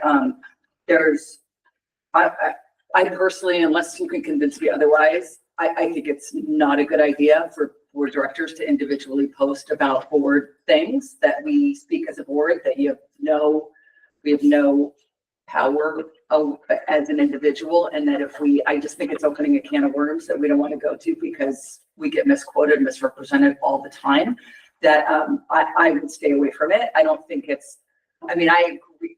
I am very open to talking about the board having a Facebook page or whatever, and posting things as a board that we might want the community to know about, but not individuals. I just think it's opening a can of worms. I don't think it's necessary. I think that it looks to, there's some people that are more verbose on social media than others, and it gives it gives an insinuation that there's individuals who have more power or say on the board based on who posts on social media. And I think that's not a good message that we want to do. I'm very opposed to it. I think in terms of posting, I think whatever policy we come up with, and I do think we need different policies, but I think there's I think having a social media policy for board members regarding personal issues, I think it's important. And I think that, when Dan takes First Amendment way farther than I do, which is fine. But we need to police it, for what we think is right, but also recognizing that our personal behavior impacts the work of the board and therefore the district, because we are elected officials. And you might not care, and I don't mean that in a bad way. Like that might be like, okay, well, that's just the impact, right? We're different than Congress. We're different because we're a board and we speak as one once a decision's been made. So we function differently. Our policy governance is different than Congress, than our state legislature even. And I think we need to recognize how, and now I'm not blaming anyone for recent stuff at all, but it's been really distracting to the district. And whether or not, I think that the behavior was abhorrent, the behavior of community members to do that, and whether or not you have an issue with what someone's doing. So I'm not defending any of it, but it's been really distracting, and for personally and professionally. And I think that we need to have an understanding so that a board, so that we don't do that. You do give up by running for office and serving on a board in public view. You are a member of the community, and it's easy to say to the community, well, your recourse is to not reelect someone. Easier said than done, right? It doesn't mean it doesn't tarnish the reputation of the board. And it's more of an issue of, don't put it out there so someone can misuse it. Because we're going to get misinterpreted, we're going to get misquoted, and it's a whole lot easier just to say, like I responded more recently, like, stop misrepresenting things that I say. Like, when it's not my words, it's a whole lot easier to say that. So I'm not attacking in any way at all or defending. I think it was irresponsible and very intentional of what they were trying to do. They were trying to distract and distract. It's the way our politics works these days. But I think that if we can come up with a policy that we're all on the same page and agree to the same things. So there's the personal use for personal that's in the public realm. And then and maybe the board as a whole says, tough patooties. I'm going to post what I want to post. And if that's the policy, that's the policy. I can have my own opinion. It doesn't matter because I will follow whatever the board is. Then there's individual board members saying things that the board either is going to decide or has decided. And I think those are two distinct things too. I think it's very dangerous for board directors to be posting on social media or saying at all what their opinion is, or like, I think social media, because it's in writing rather than just what's being said. That's why I can't stand it when people put in writing things that I say in public, because just ask me, like, talk about it more, because everything's misquoted and it's taken out of context. But there's but then also, like, then there needs to be, I think, board communication about once a decision's been made. And so there's kind of like 4 different buckets there that all are going to have very different rules and requirements for board directors. So I think that if we kind of direct our conversation to the specific ones, it'll be a lot more productive. I'm just gonna go down the line, but I did want to just clarify that my Facebook board member page, I don't make any comments about, the like discussions we're having before the board. You don't. It's all, yeah. But I'm just it's saying. not, my concern is not, I mean, But if if you you don't, go it into a doesn't mean policy. it's Yeah. policy. I'm just And it- clarifying that what I do is I say like, hey, we're having a study session and these are. but the main reason, that worries me, because if it isn't just that, I mean, we can create a board group that makes announcements, But then whose You job link is it to to it. run that, right? link to it. Yeah. Without making comment. But whose job is it to run that? It's like, what if, is it the board president's job? And what if there's somebody who doesn't do social media? You decide. Like, it's a whole can of worms. Christine. No, smaller can of worms than if everyone's doing it on their own. Okay. I found the Kids Step District has a policy and then they have guidelines. So I'm gonna just read real quick the policy. And I did, you know me, so I did a little bit of research and playing the different things. So it says, South Kids Step School District recognizes that social media is a tool that can be used to promote and enhance its education and communication goals. The district acknowledged that many existing laws and policies apply to social media used by different staff, students, and public. This includes, but is not limited to, laws and policies in the area of civility, privacy, public records, retention, and disclosure, copyrights, ballot measures, access to district resources, and First Amendment rights. The district will comply with these laws and update its existing policies and procedures in these areas to address appropriate use of social media within the district. But it does acknowledge all those portions of it. And then there's the different guidelines. And I think that I divided in different areas. But I also think that the resource that it was sent to us from the Highland Public Schools, I think that if there's some guidelines for students, we should exemplify those. Absolutely. So, and I divided like professional conduct and public representation, how we as a board communicate with social media, that the compliance with legal and ethical standards, like everything that we post through that becomes public record, so we have to acknowledge that. The engagement, sorry, and contact the guidelines that how every time if you post something, you have to say, I am addressing this as maybe a public, and there's some other district that says that in their own public page, in the private page says like, I am talking as a private citizen, not as a school board, always like a statement. So if there's a message, you cannot. No, I don't think. Yeah, I'm just saying that there was that example, but it's like if you're doing a statement, there was some of the privacy and security considerations related to cybersecurity and how you protect things. Prohibited activities on social media, and it says how we expect us to behave, and also the expectation of what we can post or not, even as just giving the example to students, and then the guidelines to us. And I will pass. It's just an example of what I was thinking and doing. So it makes sense. I will pass. I didn't think a lot of it. I was just thinking this at like 2 a.m. I took a whole week of break without not thinking anything work related to all my homework was last night. So it's just an example, but I do like that the policy is simple, that it is related to That's fine. That's all. And Is this just- related, sorry, Sorry, yeah. is this related to personal social media or like official social media pages? I think there has to be a little bit of, the guidelines are guidelines, right? There's not a policy. And just like the students, there's guidelines. So the students can put whatever they want, but this is the expectation is everything is there for life. So if we expect that students behave a certain way, like we are teaching them how they have, it is their forever public record. I think that we, in the guidelines should be that we have to behave the same way, while we are in office. Does it make sense? Yeah. And so number 6, or could you give us all the same thing?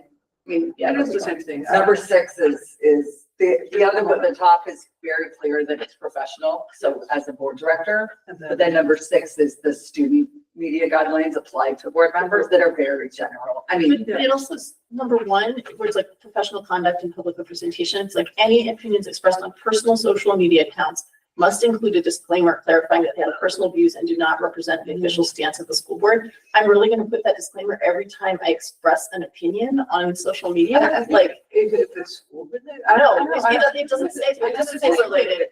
It's just any opinions expressed. You know what? How many times I don't want to adopt all of this. Yeah, yeah. Because just as an example of the, just saying like. there's gotta be a Brainstorming and have a starting point. Right. And whatever, like. Like, I actually think it's much worse for me to say like Elon Musk is a jerk. And I say that as a private individual rather than as a board member of the Mercer Island School District. Like, that's worse from a professional standpoint than just being like, he's a jerk. No? Dan? So, I mean, I find a lot of what you say like very worrisome. Freed is about First Amendment, and once you have. You can't just say. And no, and once, I well, actually and usually well, disagree yeah, with how you're okay, well, I mean, we have a history in this board of open matters such as open enrollment, shutting down news stories where that was the discussion before the board. So when I hear any suggestion of using board policy to limit discussion of ideas, I don't think I said that. given the history of this board, I don't think I said that. to limit discussion on just policy matters, it just, I mean, it's very worrisome. I Can you said nothing clarify about what what you're responding to. Yeah, I mean, there was, like over a year, like about a year ago. In the discussion today, talking about Yeah. a social media policy, what are you saying? Yeah, I'm responding to Deborah's suggestion that we need to speak with a unified voice. Once we've made a decision. And even in many cases, before a decision has been made, and there is very clear First Amendment protections for elected officials to be able to speak about the affairs of the governmental body. And when I hear using board policy to limit discussion of elected officials, because somehow we've signed up to be on this board that then can override settled principles of free speech, it's problematic. Deborah. We are a government agency. We are. We're elected First of all, I didn't say anything about what you're saying, so I didn't say any of that. So please reinterpret things that I'm saying, or don't interpret. Just like what you're doing is dangerous. What I am saying is that once a decision's been made, we have a policy governance that you choose oftentimes not to follow. And that's part of the problem, which is why we were censured. Once the board makes a decision, you can have a personal opinion, but as a board director, you can't be continually representing your own opinion when the board as a whole has made a decision, because you have zero power as one, just like I have zero power as one. So that's what's dangerous and causes tremendous harm to the district and to our students. In terms of public discussions, what my point is that if you're going to have a Facebook page where you're talking about things that are going to be part of discussion, it's things that you're saying, not what other people are saying. I think it's not a productive way of having a conversation about a potential policy. That we have meetings of the board in public that we don't do. I think it violates OPMA if you're having discussions that are public with other people that could be misconstrued as a serial meeting where people can tell you what they think, but where you're engaging in that one-on-one, I think it could be very dangerous in terms of violating OPMA because you're having conversations about board matters in public and how, like, who gets to participate. So you're having an engagement on social media with community members, but then another board director can't then go participate because then it could potentially be a quorum and then a violation of OPMA. So I don't want to see people having, it's one thing to have a discussion. We know that there's a tendency to use written word in not factual ways. I mean, you're using my spoken words in not factual ways. So there's a much more likelihood of that happening when it's in writing. I just think that anything is, like, if we're going to communicate to the public, that it should be as a board, not as individual board members. So I hear you. I want to keep us pretty tightly focused on an act, like, whether we're going to create a social media policy and if it's going to address each of these kind of three major areas. I think I'm personally not willing to give up my personal board member page because I think I would love to see the board do more direct communication with the public, but I think that's a whole separate thing, like, which I'm happy to talk about some other time, but also which, like, we have to, again, act as a board, right? So it's like, I don't know if we can be like, oh, this is the board page and the president runs it. Is that what we would do? You know, like, it's just complicated. I'm just saying, like, I don't think it's complicated. I think you make a decision on what you want to do and then you figure out how to do it. I think it's extraordinarily dangerous for individual board members to be communicating on a Facebook page that especially when it's the president, and the implication is that you're speaking for the board. No. Even if you say, but I have a big disclaimer. I get it. Yeah. I get it. Yeah, I don't think that there's any ill will or intent to do harm. I think it causes harm. I think you're also putting your voice, because you like to do social media, and I stay away from it. Therefore, Maggie Tai is a savior, and the public perception is that you're this great board director because you're communicating in a way that other people who are participating on social media, they like it. But how about all the rest of the people who either don't participate on social media? Like, I agree. I've always been wanting to find ways for the board to communicate. And yeah, it's going to take some work. There's no question of it. But I don't think, I think we need to recognize our power, and that there's then going to be a very explicit differentiation of power. I think it's dangerous. And it's also, while I might trust you, I might not trust others, right, who are board directors, and their policy needs to be very specific. Yeah, I'm of course willing to abide by whatever policy the board comes up with, like, but can I hear from someone else? Can I hear from Christina? I'm listening right now. Okay, Jody. I mean, I think it would be useful for us today to walk out this Well, I mean, we should door with time the, the diatribe. More a clearer understanding of, like, personal social media policy, because I think that would be useful. And that's what I'm going to trigger this meeting, is like, it would be useful to know, like, you know, should we even ever reference being a board member? You know, can we post a picture of the Capitol and say I'm here for a conference? You know, can we, you know, can you like anything on your personal social media? Like, you know, can you like any post about any country? Can you like any post about any celebrity? Can you like any post about any topic? Without it becoming like problematic, because I mean, it's one thing to say, you know, don't reference being a board member in your header, which obviously, you know, in retrospect, that would have been great, but no one had ever said that. Like, I'm proud of being a board member. I was like, yay, I'm a board member. But it's another thing to say, don't post a picture of, you know, bandages. Right. So to me, all three of these topics are very much intertwined, because part of what's nice for me about having a personal school board director page, which, like, nobody's stopping anyone else from creating one, right, is that that's where I would put that. If I were going to be like, you know, and if I were going to be at the Capitol and take pictures and be like, hey, this is what I did this week as a board member, I would put it on that. Yeah, but I'm not talking about, like, as a board member. I'm like, I happen to be in this and not referencing the school. I mean, it's like, I find it, like, you know, unduly limiting on my free speech. Right. I'm here, You know, like, as a member of the elected body which shall not be named. no, I'm just like, in Washington board conference, like, it's unduly limiting for me to be like, I can't put that on my personal social media.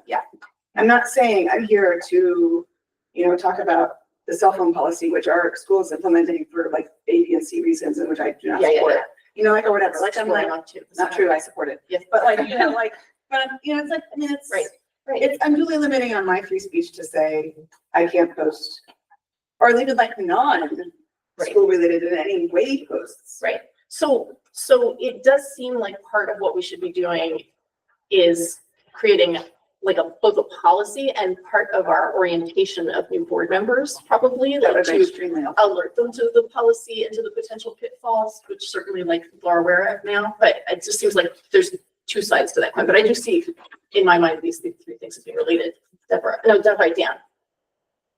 I mean, so apparently some board members worry about the spoken word, also worry about the written word, because it might be Please difficult. stop misrepresenting me Hold and on. just talk about what you want to add to this Like- section. I don't think it's very hard to count to 3 and to find out where direction is coming from. What I do find very worrisome is a pattern of silencing divergent opinions under this pretext of speaking with a unified voice and the necessity of consensus, and that blunts any suggestion that we could be doing something different.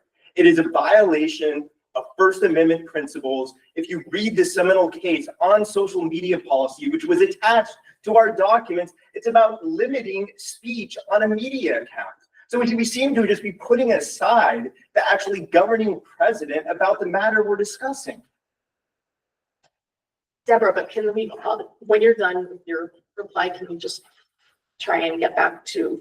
Yeah, I'm disregarding it. I mean, I'm replying to Jody's. I think Jody's very correct. And I think that what happened to her is horrific. And that should have been spoken out, or at least warned by everyone when we know there were board directors who knew that was coming. And there's a policy of giving a heads up. Yes, you did, because you said so. You told people that you knew what was coming. And I think that the social media, I'm not looking to inhibit anyone's social media practice personally at all. And that is not what I'm suggesting. What I think the social media guidelines, I think that what needs to be spelled out, and I think it comes with time and experience of being an elected official, is that you're going to get trolled. And that if there isn't anything that you don't give people what they're looking for to misrepresent and undermine your credibility.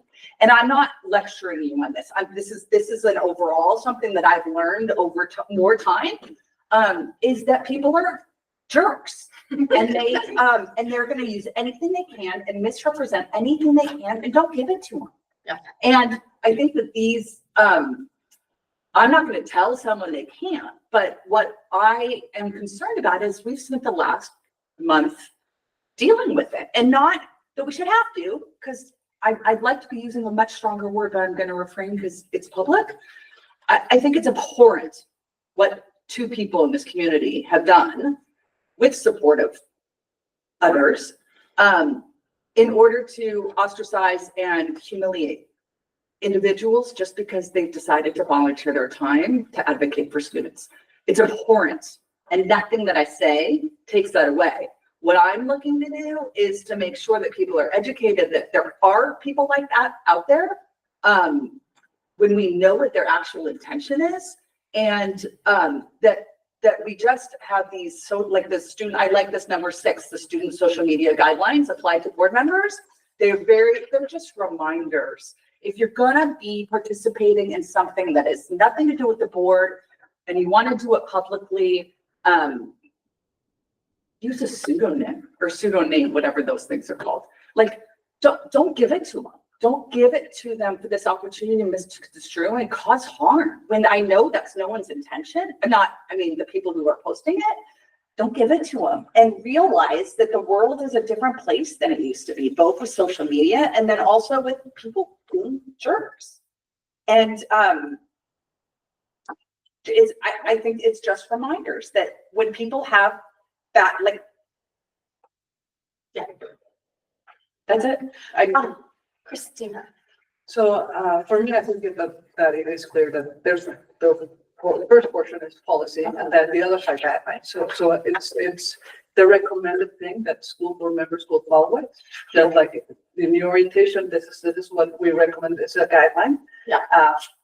And it will be under the discretion of each one of us to do so. I also think that it will be useful to have, like just the kids, I am saying, be the example of the kids. See something, say something. The same thing applies to us. If we know something might come, just have it in our policy, in our guidelines. See something, say something. So make it clear that it's Yeah. in every single time. So would we create a social media policy that addresses like all three of the items that I talked about at the beginning? So in your official role as a board member, like we'll put some guardrails around that. Like if you're going to create a personal board member page, you must label that you're only speaking as an individual, not on behalf of the board. You must like do not discuss, items that are like in front of the board or coming up in front of the board. Like, use it for like communication, like for, notifying the public about upcoming stuff and like accomplishments of the district or whatever, like there's no reason we can't create a policy like that and like abide by that, that's my thought about that one. And then for personal use, personal social media, like, I don't know really what guidelines from all the samples and stuff and the ones that's been passed around. I don't know which things people would want to include in that. And then finally, we haven't talked yet at all about whether board members using their personal social media identity should be allowed to engage with other people about board issues or school district issues on social media, which I am not innocent of completely. I have certainly done it in the past. I'm sorry. Yeah, I mean, it's not like a broken record, but if we do have a public website, the takeaway that I got from Freed is you can't limit discussion on that. Yeah. And like, that's actually where the violation came into being, was the removal of a post on an official page. Right. So just be clear Yeah. that we create any official page and it's official.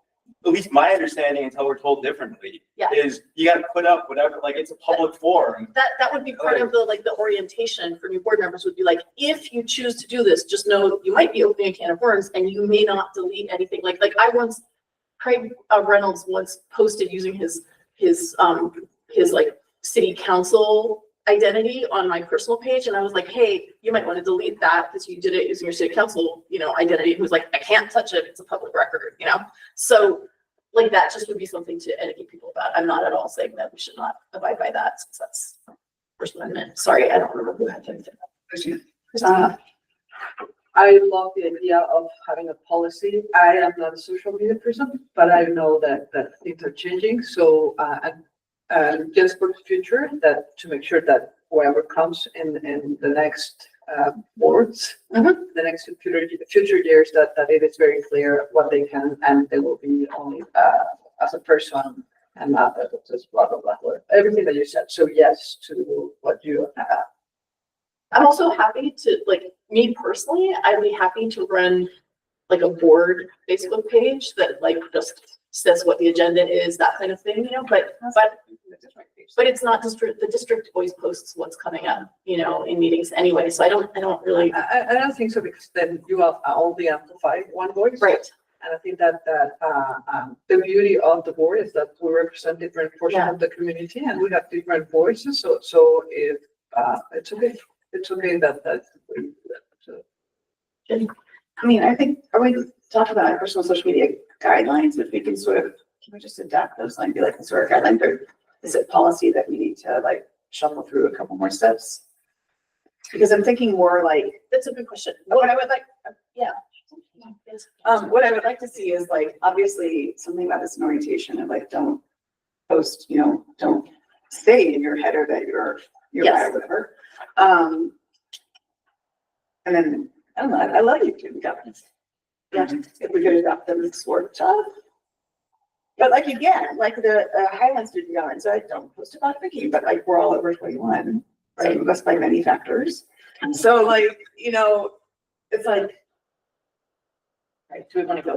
we're gonna like completely say like, we can't post this, or we can't post about like, We're not posting. we're not to- children. Yeah. So we shouldn't adopt the children guidelines completely. Right. But we're not like willy-nilly crazy people either. I mean, we have to like, we have to have some, Yeah. it would be good to have clarification, but also like, I mean, you know, you have to know, like, anything can be taken out of hand or can be twisted. What about posting during meetings, which I've seen in a bunch. Yes, That's I would like clarification on. You don't know about that, but I've been getting emails from community members who've now appointed themselves to kind of police whether board members post during meetings, and I got one in particular that was like, you know, Director Lee posted a comment about the kindergarten welcome night at 6:23 p.m., you know, when clearly the meeting was from 6 to 7, so she was posting during a board meeting. I was like, okay. Some board members offered to go to the kindergarten nights as a nice thing to like introduce themselves and introduce the board. And it was not a required board, you know, participation, attendance thing. And I personally, real? yeah.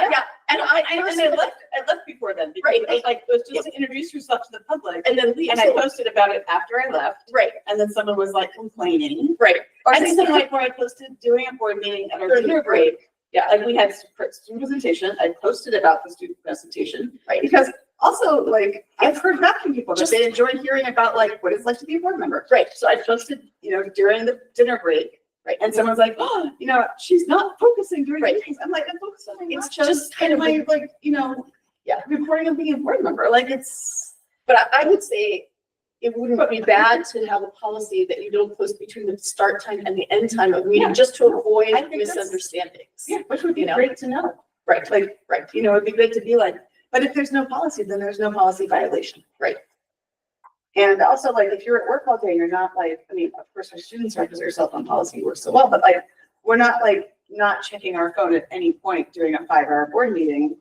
You know, we have like family on the outside, we have life on the outside, like, I had to use my phone just now because I can never remember the password to log into this district laptop, right? So if it was like, if I start getting emails from people being like, you should have been looking at your phone during a meeting, no, it's okay, I remember. It's just that the years are wrong, the years haven't been updated.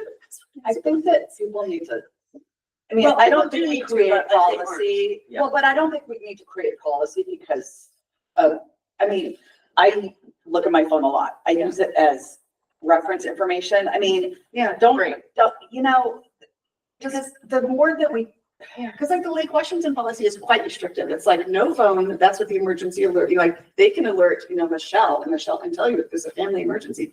I'm like, well, you know, my son's not gonna be like, Michelle, where's the macaroni and cheese? It's in the car. and you know, like, I don't have an 11-year-old, or I don't remember how old she was when I started on the board, but I got a text from her one time when I mean, I keep it out here, she's not little anymore, but her dad forgot to pick her up. And she's like, who's picking me up? I mean, that's, yeah. I mean, Yeah. So I mean, I think my like sort of general feeling is that when it comes to sort of these restrictive policies, that one should be cautious. I think looking at the city example of actually recently deciding to eliminate their separate ethics violation, I think is a good sort of reminder that policy can also be frequently be used in sort of perhaps a politicized form. And that is across the board. That doesn't know partisanship. That's just like a reality. And I think we should be hesitant to adopt policies that will oftentimes be used to attack viewpoints rather than sort of the purported violations. What would, do we need a policy in place if someone like me who has a personal board member page, like if I won't say personal, an individual board member page? I would keep Yes, the sorry. conversation separate. No, Yeah, but There's the personal social media use that has Right. nothing to do with board work. Right. I think we should, yeah, but I think we should keep these stick to that. Okay, conversations I'd like to separate. just stick to that, right? Don't you? Because I mean, I think we need clarification on that. No, but so let me just ask my question though. My question was, if I like went rogue and started like using profanity all over my board member page, would we want to have a policy in place that you all could use to bring me in? That was my question. Sorry, Christina had her thing. I was going to go, related to the previous, Yeah. about the policy on the timing, and I said, like, I agree with that. It can be the guidelines, like, Yeah. like at your dinner table, in my house, there's no phones in the table. Yeah. Period. That's it. So in the guidelines, not in the By policy. guideline? Yes, it's a guideline. So, but I think making it restricted in the policy, it will create more. Yeah. Yeah, I mean, I guess the seminal case on censure says like you can do it for any reason. So it's like we don't need to have it in policy. To use your example, if you start, going rogue on a web page, we don't need a policy to restrict that, to say, hey, like we have an issue. Yeah.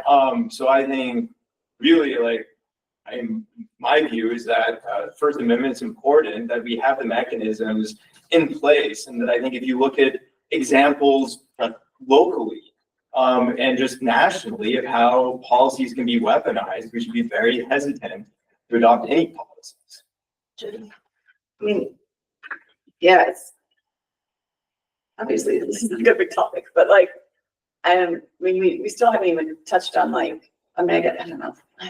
It's like, I just think it would be useful to have some sort of verification. So it sounds to me like we need guidelines, Yeah. orientation, For rather than personal for personal use. use. Personal- And for board member use, if Yeah. you're doing anything as a board member to make Yeah. sure that people understand what I think the, the code of conduct covers Yeah. that behavior, whether it's social media or anything And I think that's outside outside of the bounds. guidelines of like, no, but like you you have have to to social media during meetings, Yeah. or like, don't put it in your personal bio if it's Right. like. Right. I mean, like, if I were like I don't know, ornithologist, which one's that first? And I'm like, if I'm like an ornithologist and I'm like, here I am taking pictures of birds, like, am I posting about my job in that instance? Like, is that like a professional post? Wait, but you're saying you can't, So like, you're saying people are saying that you can't post in your personal social media page that you're on the school board? right, That's outrageous. because they're saying I'm posting like as it's a a school job. board director, because I say on my, I had. That things you to are say. a school board director? Yeah, yeah. that was like the main crux, was that like. That's where that comes from? I'm post, that's me posting as a school board member when, when I discuss books, because I say, I'm a school board director. Right. Which I know others say. Okay, so it sounds to me like this has been a very productive conversation, like we need to come up with, yes, it has, because it sounds like we are wanting more of a set of guidelines for orientation purposes and not a policy. I think there's two separate issues that we really need to keep distinct. There's personal use. Yeah. So guidelines. Yeah. Because board policy can't dictate that, other than what it already does in terms of you've got a code of conduct that we're representing the community. You can't do things outside of, in the boardroom, but also outside of the boardroom that causes harm to the district. Yeah, it's general, but it's important, and we see why it's important. It's not a First Amendment violation. It's just a code of conduct because there are restrictions on First Amendment. You can't scream fire in a crowded theater. There's restrictions on First Amendment. I know, right? And so I agree that there needs to be guidelines. I don't think that's going to solve the problems that have happened recently, because people are going to participate in bad behavior and work to humiliate and undermine other people's reputations. And I think that having guidelines is going to help educate board directors of how that can happen. I think it's outrageous that you can't put on your personal bio. It's on my resume that I'm on the school board. I mean, if someone's going to take everything that I do and say, well, I play things pretty close. I'm not overly public about most things. But the guidelines, I think, can help educate, especially newer board directors, how you're living in a world of the public now. And so the things that you do and say out in the public are going to have an impact on your reputation. And people are going to use that in negative ways or positive ways. They're just going to use it. I think I am very interested in pursuing a policy with regards to professional conduct and public representation, whether it's as a board or as an individual board member. I think that I disagree. That's totally fine. I have a huge issue with personal accounts. It's one thing, it's already confusing enough when it's during a campaign, but at least Individual accounts, not personal accounts. individual accounts, not individual board member accounts. That I think that there's ways to do that. It's already confusing enough during campaigns, but at least campaigns are limited time. And except for those who feel the need to campaign outside of campaign season. Okay. But to me, well, no, but it is, but my point is that one could perceive that you're campaigning outside of campaign season by having a personal account where you're talking about your business. I think that I've been looking for years to have a better way for the board to communicate to the community about what it is the board's doing and to encourage feedback. I wonder if that's something that we could filter for like already pre-existing. And we can also shut off Social media. comments, like, I think those concerns can all be addressed in how it's done. Yeah, I mean, I guess some people say we have an imperial presidency, and it That's seems what I like said. Deborah is also for like shutting off comments, controlling narrative, speaking with the unified voice. Yep. Okay. That's exactly what I said. Go for it. Is there a feeling that people want to have a further discussion at some future time about a policy on individual board member pages, or, you know, individual board members posting stuff about school board stuff? Like, I'm just offering, like, if that's something people want to pick up. You were first. I mean, I feel like board members having individual school board pages, I love the intent of getting like the positive message of what we're doing in the district out. And I think if we were completely limiting, like, oh, if we were saying as a personal school board member, you may not post that school board exists in any way, like you can't post that you'd ever, you know, traveled for school board or, you know, whatever, then that would be one thing. But if we're saying that's not the case, then I think that there's a mechanism in place already in the district to communicate with the public. Maybe, you know, we add a school board social media account to that, and it's screen, like, I do agree with Deborah that it's because all 5 of us are not on social media to the same extent. Like, I could swamp any effort maybe I tried to do with an individual school board director page. Like, I live on social media, but like, I do see that like not all the board members are on it as much. And I do think that it does then fall down to loudest voice in the room and sort of like who's accomplishing it the most or who's representing the board, you know, the most. And so I do take Deborah's concern. And I hadn't actually considered it before when, you know, about the idea of having a personal. I think that that can of worms would stay firmly closed with me. Any way you look at it, but I think that we could easily have a board social media and then maybe someone who's not a board member could run it, or maybe we just need that district amplification for the district. I understand completely, and I love the intent behind a personal social media, and it does avoid some of the, you know, pitfalls that one of our board members has recently fallen into. But I also understand the hesitation of like the dividing line between personal and individual, and I know it's a sticky wicket. Christina? I don't like the idea of a school board page. I think it's. Of individual board, No, or a whole I school. a whole one, because Yeah. it's really, either Yeah. it's gonna be the president and it's too much work, like that's a no, if I ever represent, but also it's, yeah. So, 2 things. The first one is related to the guidelines, and I think that for me, the guidelines will be the expectation that teachers have of students in their classrooms, right? So it's the same for us. So if the teacher is, yes, we have the phone, but my phone is in the bag, and if they really need to call me, my family, they will reach out to me. If they don't know where the mac and cheese is, there's the problem. Like that is, like it's the same expectation for the teacher. They will not reply to their kids about their lunch, like it's school. So I think that is the same, that we have to behave the same way that we want students to behave. And that's the same way, like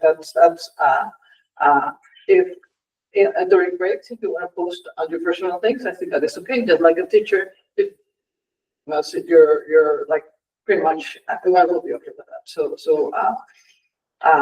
we are an education example. We can be the big example here. The second is related to if we want to meet together. I think that instead of meeting together, I don't know if it's easier to just create 2 people committed to bring something up to the board and just move this faster instead of having to do another study session or something like that. I don't know what you think about that. To create guidelines, you mean? Yes, yes. Yeah. To do something, yes. I think it would make a lot of sense to have two people work on it. Can we, I'd be happy to be on that. well, you and me, so we'll work on some guidelines For the personal use. for the first personal stuff. And I mean, I would suggest creating guidelines for if you're going to do a personal page, since we haven't yet. Individual An individual page. Since right now that's still in play, and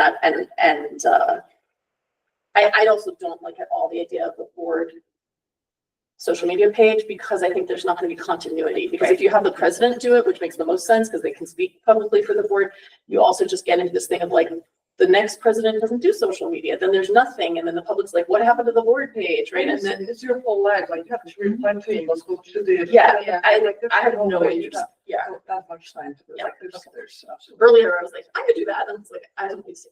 Okay, this has been very helpful. Thank you But I all. think having a policy is a good thing. Yeah. I think the policy, yes, the policy. Policy for profession, for individual or personal? Not personal, individual. Individual. Well, any social Yeah. media that's professional. Okay, so we'll work on a draft of that. Policy and guidelines then. But Well, I think policy Policy on- should dictate board-related Yeah. behavior, board issue-related behavior, and I think guidelines should dictate personal Yeah. behavior. great. And maybe we look at the code of conduct because there is a overlap Yeah. between personal and public. Okay, I'm happy to we'll work on that. take on something too. I mean, if you guys want to, if you decide that it's too much and you want to separate it, you can reach out to me. Okay, super. Does anybody need a short break, or can we just go into our next round? We can go next. They shouldn't be as long. Okay, so talking about ways for the board to communicate better with community members. Since I joined the board, I've been wanting the board to release more detailed kind of summaries of board meetings, because I think it's a lot to ask the average busy person to sit and watch like a 3 or 4 or 5 hour board meeting. And I totally understand why having an individual person prepare those summaries is potentially, there's potential for bias, there's potential for like errors, like, just there's a lot of reasons why it doesn't work to have one single person provide the summary. It would also be a ton of work, right? But since there are now these AI tools that can easily get you a transcript of a meeting, some of which are built into our current like meeting format. And apparently Google will also create a summary. So I wasn't aware that Google would create a summary. So I use the AI tool that I subscribe to, and I just like pass that around for people to take a look at. I have done it for a couple meetings now and found it to be like extremely accurate. Like I haven't seen, looking through it, like I haven't seen anything more than like a couple words here and there that maybe were like, maybe not exactly 100% right. And so I'm curious whether people are interested in the idea of the board posting or sharing or somehow making available AI generated summaries after meetings, which I realize the board would have to sign off on, just like we sign off on the minutes. But my suggestion would be, if we were going to think about something like this, that the board would have to sign off on the summary before the summary was released in case there are errors. Yeah. I understand like sort of the rationale behind it. At the same time, I think actually the sort of exponential like capacities of AI makes releasing a summary unnecessary. I mean, just put the transcript and let people run their own summaries. I mean, I can't see who said what. well, I've played with the same things, and the capacity to summarize is amazing, but also the capacity to shape the summary is also similarly amazing. And I think it would be very problematic for a government agency to put a summary that can easily be shaped with AI tools rather than just the raw information. So there's 3 things, and I'm seeing your sign is up, Christina. One is if you use one of these tools that specifically all it does is like transcript and summary or whatever, and you don't put in a prompt, and you stick to that as your procedure, I don't see that you would necessarily be shaping it. You're not going to be like, make sure to emphasize blah, blah, blah, which certainly you could do if you were using something like ChatGPT or whatever. So that's one thought, is if we just standardize, we said, we use this tool and this is how we do it. There's no prompt. It's just the straight summary. Number two, the problem with the transcript, which I also am very happy to have released, is that you can't tell who's saying what. So it's actually really hard to follow. Like it's just like a board member says this, and then board member, it's like they're arguing with themselves. Like, it's very hard to follow the discussion when it's not able to identify. And so maybe that's a problem that will get fixed in the next year or two as AI gets smarter, right? So maybe the answer is we just wait. And then the other thing I was going to say is, I lost it. Sorry, Christina. I was going to say that we'd love to know which tools are and kind of see the limitations and see how it works in the summer, actually, before adopting anything. And also I think this ties again back to the idea of creating an AI policy. Just bring it out like that without having a real more clear where we will use it or not. I'm a little hesitant because it's going faster than we're going, and I think we have to be careful on how we do it. It is a really good point that it is possible to if you are using prompts, to really like twist or kind of tweak how something's presented. I remembered my other thing I was going to say before, which is just that I don't think it's quite right to say that it's so easy, people can just get a transcript themselves, because I have to tell you, it took me like 3 days to figure out how to use this particular piece of software, and I had to I'm paying like $20 a month for it. It's not the average. If we're trying to create written public comment to be more accessible to everyone, I don't think it's quite right to be like, well, they can make their own transcript. I'm not saying you're saying it like that, but I'm just saying it's not that easy. Yeah, so I would certainly be open to using tools to make a transcript that's more usable for them people to use their own summary tools. I think there's a lot of value. I think one of the things also sort of like looking forward to AI and also AI compiled imagery like that, including video. That is a school district we should probably also revisit, using likenesses and images, particularly in a world, I think, increasingly of deep fakes and people that might not be so comfortable with their students being used in materials. But I think it's the whole package. Sort of like how are we going to make it available? Is it the source data? Is it the summary? And then also the concern about people might want to opt out increasingly in a world with digitized media. Sorry, I'm only smiling because I had this vision of like everyone who comes up for public comment putting on like a Mardi Gras mask so that their faces can't be scanned. Sorry, Deborah. I don't know. No, go ahead. I just wonder, I just reviewed that kind of quickly, and I would just, we've talked forever about ways to communicate to the community what the board is actually doing, and I appreciate that you attached the board buzz. I don't think it ever went out, or maybe it did. Oh, it went out to like a small group of people. No, I've heard that like 3 times. That I think is such like a one-pager that here's what was on the board's agenda, that were very specific in terms of what we put on it, whether we do say, full monitoring or, like we dictate what goes on it, that a summary is done, slides are linked to it, that, agenda highlight. I just think it's great. And it's got the link to the YouTube. There was the YouTube channel that, it says the next meeting.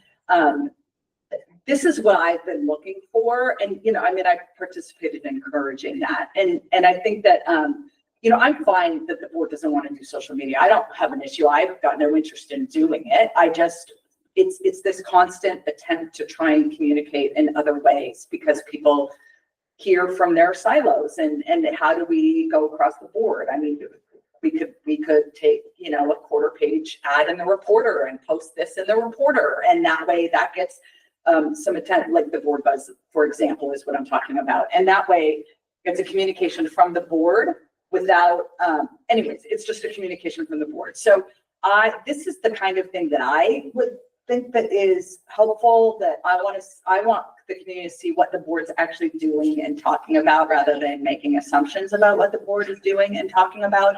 And then if you want more info, go click on this and you can get more info. I don't think that that's necessary in terms of summarizing, and it's so long, I don't know, I mean, I know that there's ways that but then the more you summarize and then summarize and then summarize. Yeah. I just don't find it helpful. I think the board buzz was dropped because it was too much work, honestly, because my memory. I don't remember. Yeah. What was, do you remember, I mean, it was kind of in a, yeah, I mean, I think it was purpose of revisiting, like, what's the purpose? And so you have the minutes, which, all credit to Michelle, as she goes back and listens to your meetings and tries to get the minutes to reflect, here's what happened as a public record of the meeting. There's also video and prior to recordings, and we're going back not more than 8 years ago, you know, there weren't the video recordings at all. It was just the minutes. That was the only kind of archive. So now you have the video, which is one archive, and that's the whole thing, which you can run a transcript through. Then you have the minutes, which is intended to be, here's what happened as the record. And then what you're adding in is there a different way that could be more digestible to the community following a meeting so that they can get the, not that anyone uses Reader's Digest anymore, but it's kind of like this Reader's Digest overview of here's what happened. I don't know how much work it was. I wasn't, you know, I've only worked with Ian and it kind of stopped with Craig. So I don't know what that looks like going forward. I think the only way it would work, and I'm kind of neutral on board buzz or no board buzz, but the only way that it would work would be if it was very modular. So it'd be super easy for someone to just plop in. Like, these are the things the board took a vote on. This is what's on the next agenda. These are the groups that we recognize. You know what I mean? Like, super just. And only saying, I mean, facts that the board relied on that are very clearly just facts. Right. And then a decision. We don't need this person said this and this person said this. Here's the board. And here's a link to the. And then if you want to look at more, here's the. I'm just gonna go down the line, Christina. I would say that this is helpful. I will say that the other thing that I liked is, which now I don't know if I like it about the video, what you mentioned about the AI. But when you go back to our videos, that it is divided, like if you just want to go to the SET section, that you can click and directly, Yes. or if you want to go to the whichever is already there in the index, and I love that. I love that too, and I think 99 out of 100 Mercer Islanders don't know that you can do that, and that would be a great topic for like a little video or something to like, I'm happy to be part of that. If anyone wants to make a video of just like walking through maybe with Andrews or something, like look at how you can check on what the board's been up to, you know, because I think whenever people ask about a specific issue, I go, oh, you can go watch the thing. They're like, oh, I don't have time to go through a 3-hour meeting. And I'm like, okay, it's like right there. Yeah, it gives you the index and you just click and or the special meetings that are long. So, I guess a couple things. I mean, one, so I just want to thank Michelle and Aaron, you know, for doing the minutes. Like, I think that is a good factual summary of a politically constituted board. I do not see, for the same reasons that AI tools are so powerful, I don't see the need, and I do see the risk for doing a human summary. So, you know, Reader's Digest. What I would be for would be making the transcript available. And then, you know, to the extent we can get just like a license for people to, or they can use whatever AI, you know, they want tools to run it through. I mean, it's just so powerful that you can say, you know, as long as like the data is easily readable, you can say, you know, give me a 250 word summary of the meeting that was discussed. And that's how it's used in business settings now all the time for Copilot, for private sector. I'm fine making our, you know, the transcript readable, but I don't think we should be summarizing either using AI or using humans. I like the board buzz concept, and I like, you know, because I feel like it is easy to say, like, here's our for agenda items on board, but we talked about social media policy and we're gonna set up a two-person committee or like whatever. I wonder, when I look at the additional, I have several actually points. When I look at the additional, like, maybe work and expense that goes into creating a transcript, and then an AI summary. I wonder, like, is the Venn diagram of people who are willing to watch a 3-hour meeting, people who are willing to read a 30-page transcript, a zero, like, like quickly? Because if we're thinking about like stewardship of our school resources and our district resources, is the best stewardship of that to provide a product to maybe a very, very small and dedicated subset of our community who are probably already either coming to meetings or watching meetings live. And so that's my point on that. I just don't feel that at this point a transcript, like word for word transcript, is something that we should be investing our time and money in. Because as Andrew had said, that there maybe even like we can already produce that if necessary for someone who is unable to watch the meetings or whatever. And then before we start investing, like financially and time wise and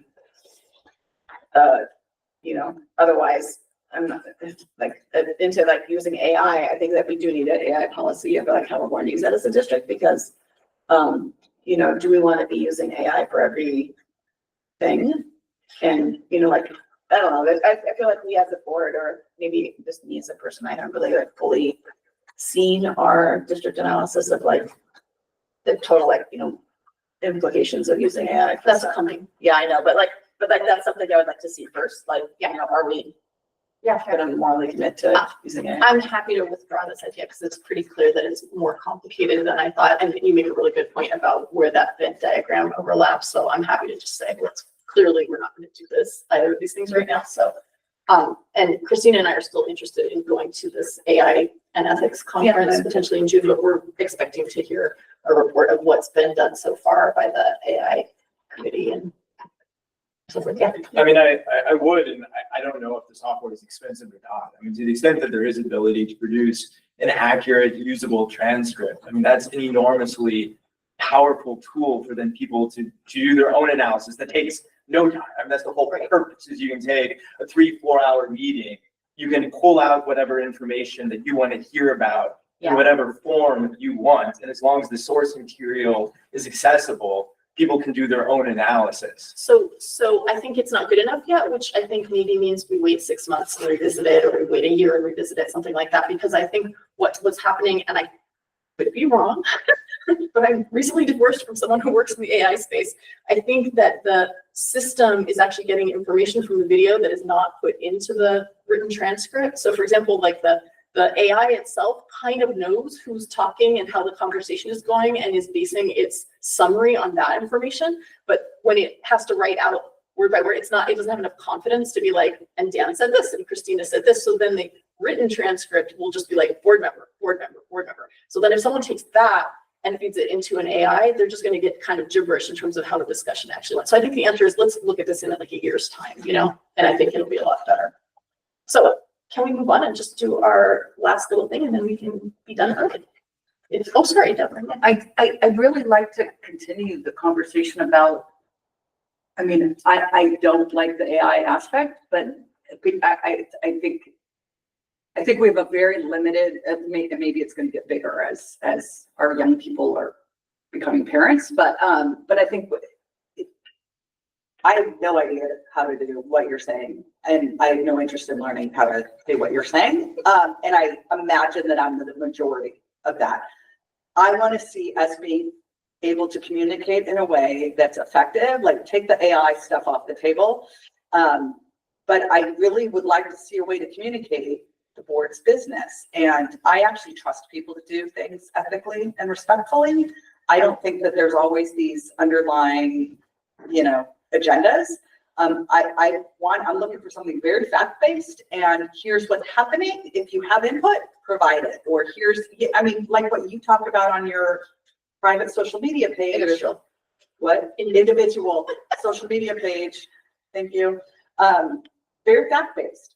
And I'd much rather see it come from the board. And I don't disagree with you in terms of a board Facebook page. Like, I don't have an issue with that. But if we're gonna But I don't think that these things are, separate. It's, people want to know what the board's doing. What are we telling them? And then they can go find more information. But if they don't know one of us or involved in the PTA or whatever, how are they gonna know what's happening and what to even look for? So I'd like to discuss this. I mean, I've been asking for a long time that there be a community, whether it's one pagers or one page or something that communicates to the community what it is the board's doing. It's not political, it's just fact-based. It's, here's this topic, agenda topic, and if a decision was made, say the decision or a link to what happened. I mean, I just don't think it's, I don't know. I don't know, Christina. I was just going to say that I do like the idea of, a way to communicate to the public besides the video of what we do, just so that people do understand the, kind of the role and the directions that we're and the decisions that we're making. So I think it will create a little more, connection with the community and a way that it will be, very much that will reachable in a different way than what it is right now that we're on the video where, Yeah. Yeah, I mean, we have an agenda. We have local newspapers still. I think they do an adequate job of like putting out what the issues are. And I don't think adding editorial comments, and a one-page handout is, useful. I think the reporter's been extraordinarily inaccurate and partisan. I just want to, I mean, this is, I will confess, this is the first time I've seen this board buzz and I love it. I don't think that it's, I mean, just looking at it and clicking on the links, I don't feel like it's in any way anything but just a straightforward like reporting of what happened at the board meetings. I think this would be extremely, if it's not too much more work for our district staff, I would be in favor of reviving this for a period and seeing if we get any feedback about it even. Like, I mean, if it, you know, if it's just shouting into the forest and nobody hears it, then. Well, that's the question. Do we send it out to the whole district? Like, would you be willing to send something like that out? Because I think that's what didn't really happen before. I think it only went to like a short list of recipients. Yeah, I don't know what the distribution is. Or if it gets pretty quick. But I think, you know, on posting it on the reporter, I think that I could not disagree with Maura. I think the reporter has been, by having non-journalists reporting facts, I mean, the way that those reports read is that the SAT was on the agenda when it was never on an agenda. I mean, it was with the stuff, but when it was reported, it was like it was on the agenda at the meeting, which it wasn't. And the board buzz would purely pull things from the agenda with links. And I don't know how anyone could refer to this as editorializing. I would also suggest that if we do revive the board buzz, that we include a link to the minutes if that's possible, because the minutes are certainly, they're not like as detailed as of a summary, but they are pretty detailed. And nobody ever looks at them. Like people don't ever see them. They're on the consent agenda. I think that will then dictate when it's available, because if you wanted that's it true. to be, No, but it could be the more minutes from the timely. previous. sure, that Sure, the minutes from the- could do, but it won't be for that meeting No. if you wanted more time. And it would be interesting to see, like, maybe we can do it. I mean, it's probably a big, like, you know, startup cost time wise, but like, I wonder if we could do it like 1 or 2 times. And then I'm sure that there's a way for us to see like how many people looked at it, right? How many people clicked the link online to see it, or, you know, went to the board page, or didn't at all.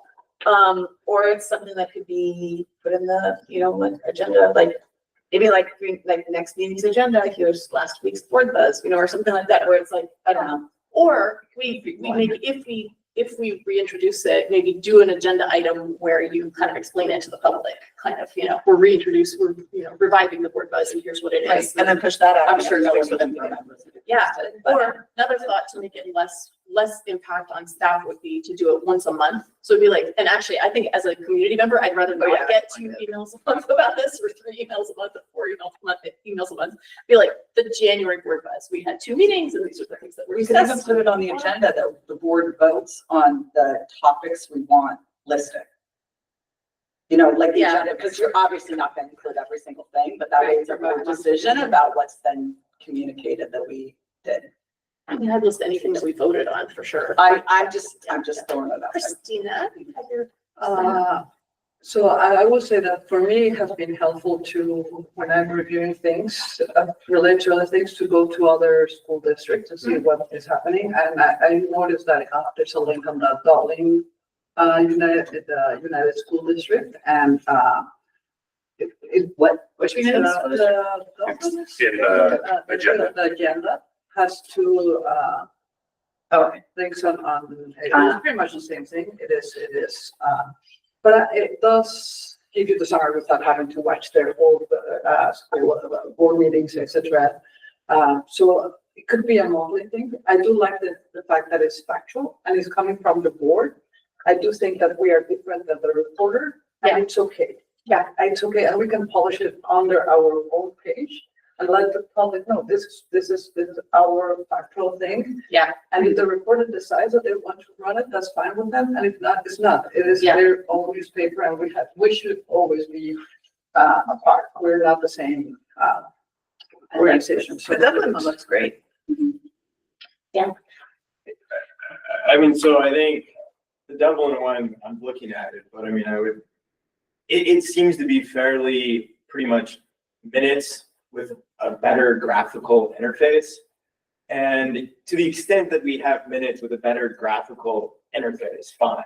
But I think that there is when I start hearing about voting on what subjects to include in the board buzz, and it's more selective and seems more editorial, or choosing certain topics to highlight and others not. I think that opens up a can of worms. I agree. I also think it's gonna clog up our meeting a little bit. I I'm think you just throwing it out Yeah, there. no, I'm not totally. even advocating for it. I just think you make it modular and we make it just on almost like a robot could do it. Like these are the things we voted on. These are the.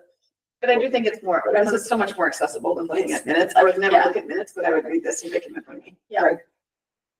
It's fact-based. Yeah. It's issue-based. I mean, yeah, with links to look at attachments. I think this, It seems, sorry, Craig, you have your card. What I could do is, Ian and I could get together and maybe come up with an idea and try it out at your first March meeting, not publicize it to the district, give you a chance as a board to say, is this kind of what you're looking for? We could tell you how much time it's taking and you could give us feedback. And then we can tweak it for the second March meeting we can roll this out and you can give feedback to say, yeah, this is working. We can give you feedback. Well, this is taking a lot of time, and just give you information. Yeah, that sounds great. Everybody okay with that? yeah. At least take a look at it, see. Well, even reach, I mean, I know Ian could do this, but, or anyone could do it, is reaching out to the different districts and saying, how are you putting this together, and the kind of time and all that. Yeah. Good idea. Okay, very exciting. We only have one last item on here, which is determining the schedule for board candidate orientation. You want to talk about that, Fred? Sure. Per your policy, you need to provide 2 candidate information opportunities, or forums or sessions. And so Michelle and I went through kind of all of the timeline between now and when people would start filing, and kind of came up with, based on other meetings you have, some potential options. You typically, as a board or previous boards, have had one that was attached to a regularly scheduled meeting and then one that was separate. There's nothing in policy about that, but if you're going to continue that, we just put some possible dates. And we'll of course do the regular communications through the reporter and our other components. So this is just for your information sessions. Whatever we did historically, I would just try to keep it similar. And I guess my own bias is the earlier, probably the better, or one early, one late, but I generally just sort of go with whatever has been the case historically. Yeah. I feel like we did one, we've always done one, like in the evening and one during the day. Yeah, that's different schedules. I could be making that up, but I feel like we discussed that. I did have a minute of panic when I thought we had study sessions that I have not calendar. No. That's what I suggested. What about like, and typically isn't one like end of February and one's in March, or do we do one in March and one in April? April seems kind of late. April is late. These I think are it's late. So we have on the 27th of March, Let's see, wait. we have, we're already busy from 4 to 5 with getting the report from the naming committee. And then we have a meeting after that. Would we want What to day did you say? That's March 27th. March This 27th. Thursday? March 27th, a Thursday? Would we? No, sorry. Sorry. Your naming committee is this Oh, no, that's this Thursday, Thursday, sorry. February 27th. So then we don't have anything before, oh yeah, sorry, I put the wrong one. In that case, then we don't have anything, so we could do 4 o'clock on March 27th. Or were you I saying? have, no, we have a regular board meeting.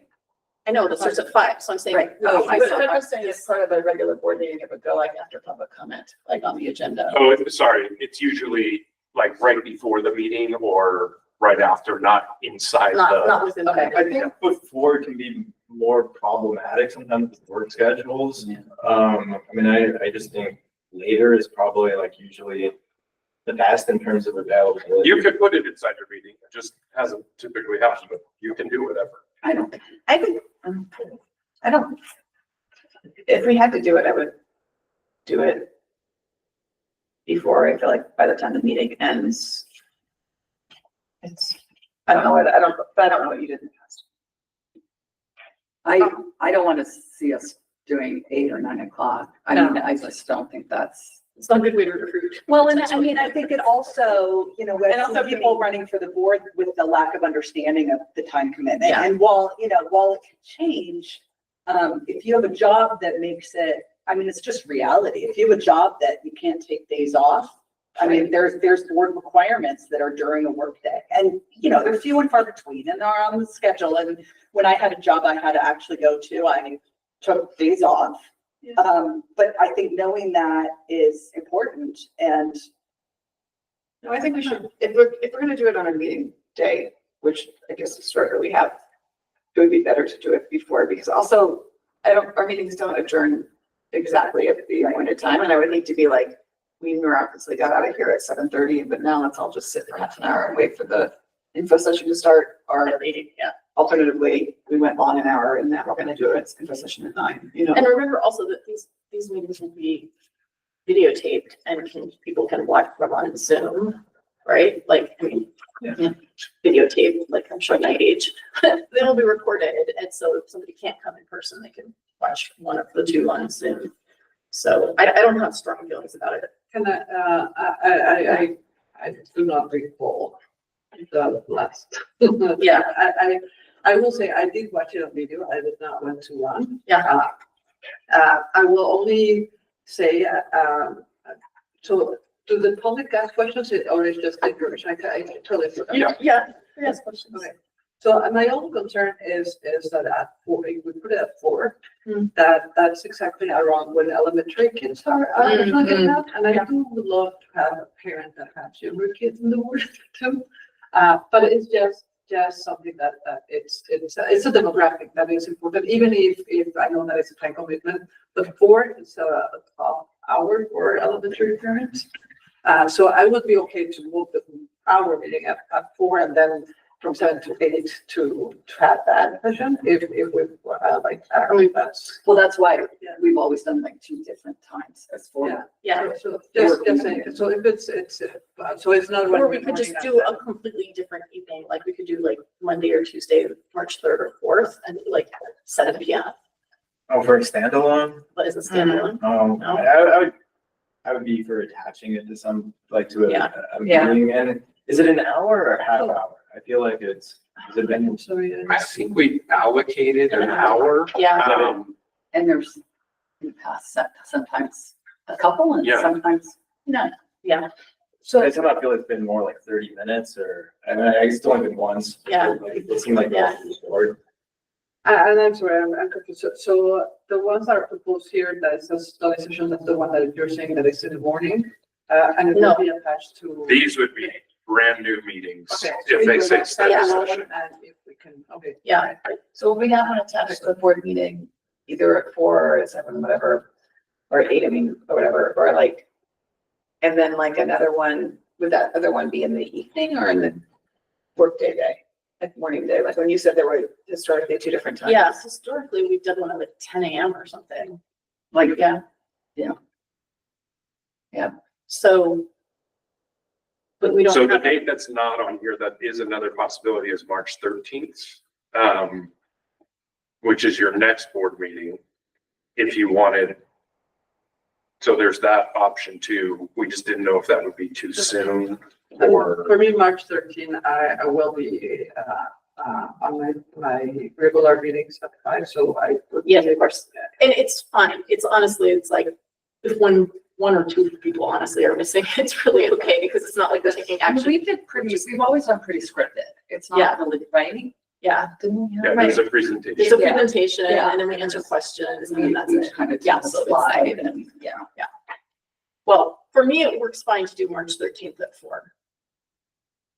I have some issues around, doing it at the end of the day, because I'm solo parenting and,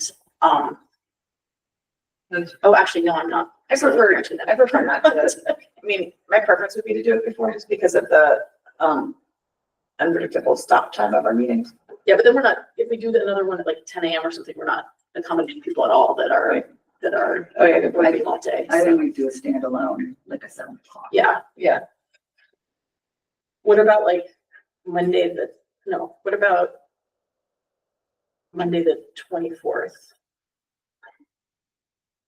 At 7 PM. 24th of March. The standalone. Yeah. I mean, we could do it on Zoom. I prefer to do it on Zoom, honestly, because I'm on vacation that week. You know. How about I that? think actually Zoom. Yeah. Will attract a lot more people. Yeah. Why don't we do a Zoom meeting on Monday, March 24th at 7 PM? And then when we do our in-person And day, Yeah. You can do it later now we're- that week. on then we're the doing like 2 27th. standalones.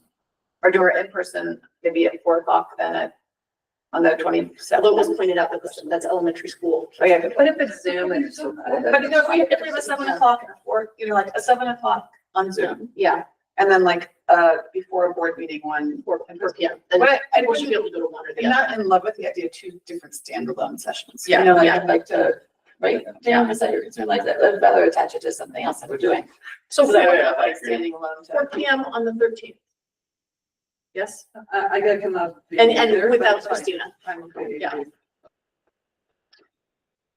Okay, so I have 3/13, March 13th, 4 o'clock in person. Yeah. And then I have 7 o'clock, March 24th online. in Yeah. a Zoom format. So. I'm sorry, I just this question, can it be instead of the 24th and 25th? Is that a Tuesday instead of a Monday, or is it? It's fine for me. Is it okay for I you? have usually something on Mondays at 7:30. So I'd rather have it on the 25th, if that's possible. Totally fine for me. I have a band booster meeting, but I can just leave it. It means it's usually over by 7, so I'll just, yeah, leave. So 3:25 at 7. Yep. And 3:13 at 4. The one on the 13th is in person, the one on the 25th is online of the webinar. Interactive.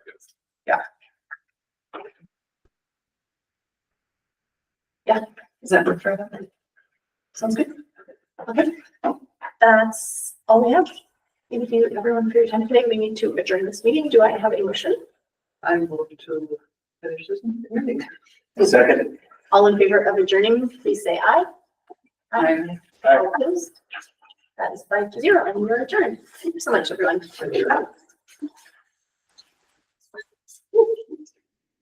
Yeah, touch that. So. Should have said that, you know, I always have to admit about it.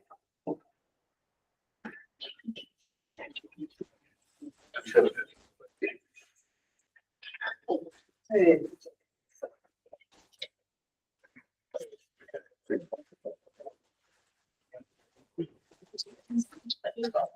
Oh.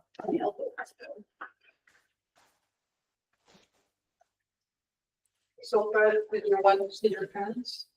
I, no. What happened?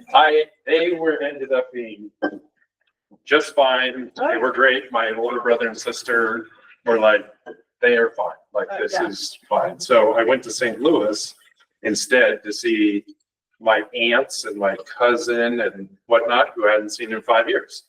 And so I went there for the first part of the break, and then I went to San Diego for the second part of the break to see Callan, and it all worked out. And gave the atmospheric. Yes, I was not here for that at all, but I came home to a very messy yard. I was like, wow, it must have flooded like crazy. That's good. So, Wow. yes. Did we have crazy weather? We spent a lot of, well, we had a high wind. I don't even walk outside. Yeah. Yeah. There's been a lot of stuff blowing down. Some people have lost power, but just briefly, nothing dramatic. Yeah. Well, I don't know. I wasn't for this. And there was a lot of rain. Yes. Rain. The Great River is the rain, not the. Yeah, but there's supposed to be much more winds like tonight and Oh. tomorrow. Yeah. There we go. Yeah. How was the skiing? Oh, Yeah. So, yeah, we were trying to beat the record of who did more miles, and then at the end I lost. So, where were you skiing? big one. Yeah. It was good, but, so we're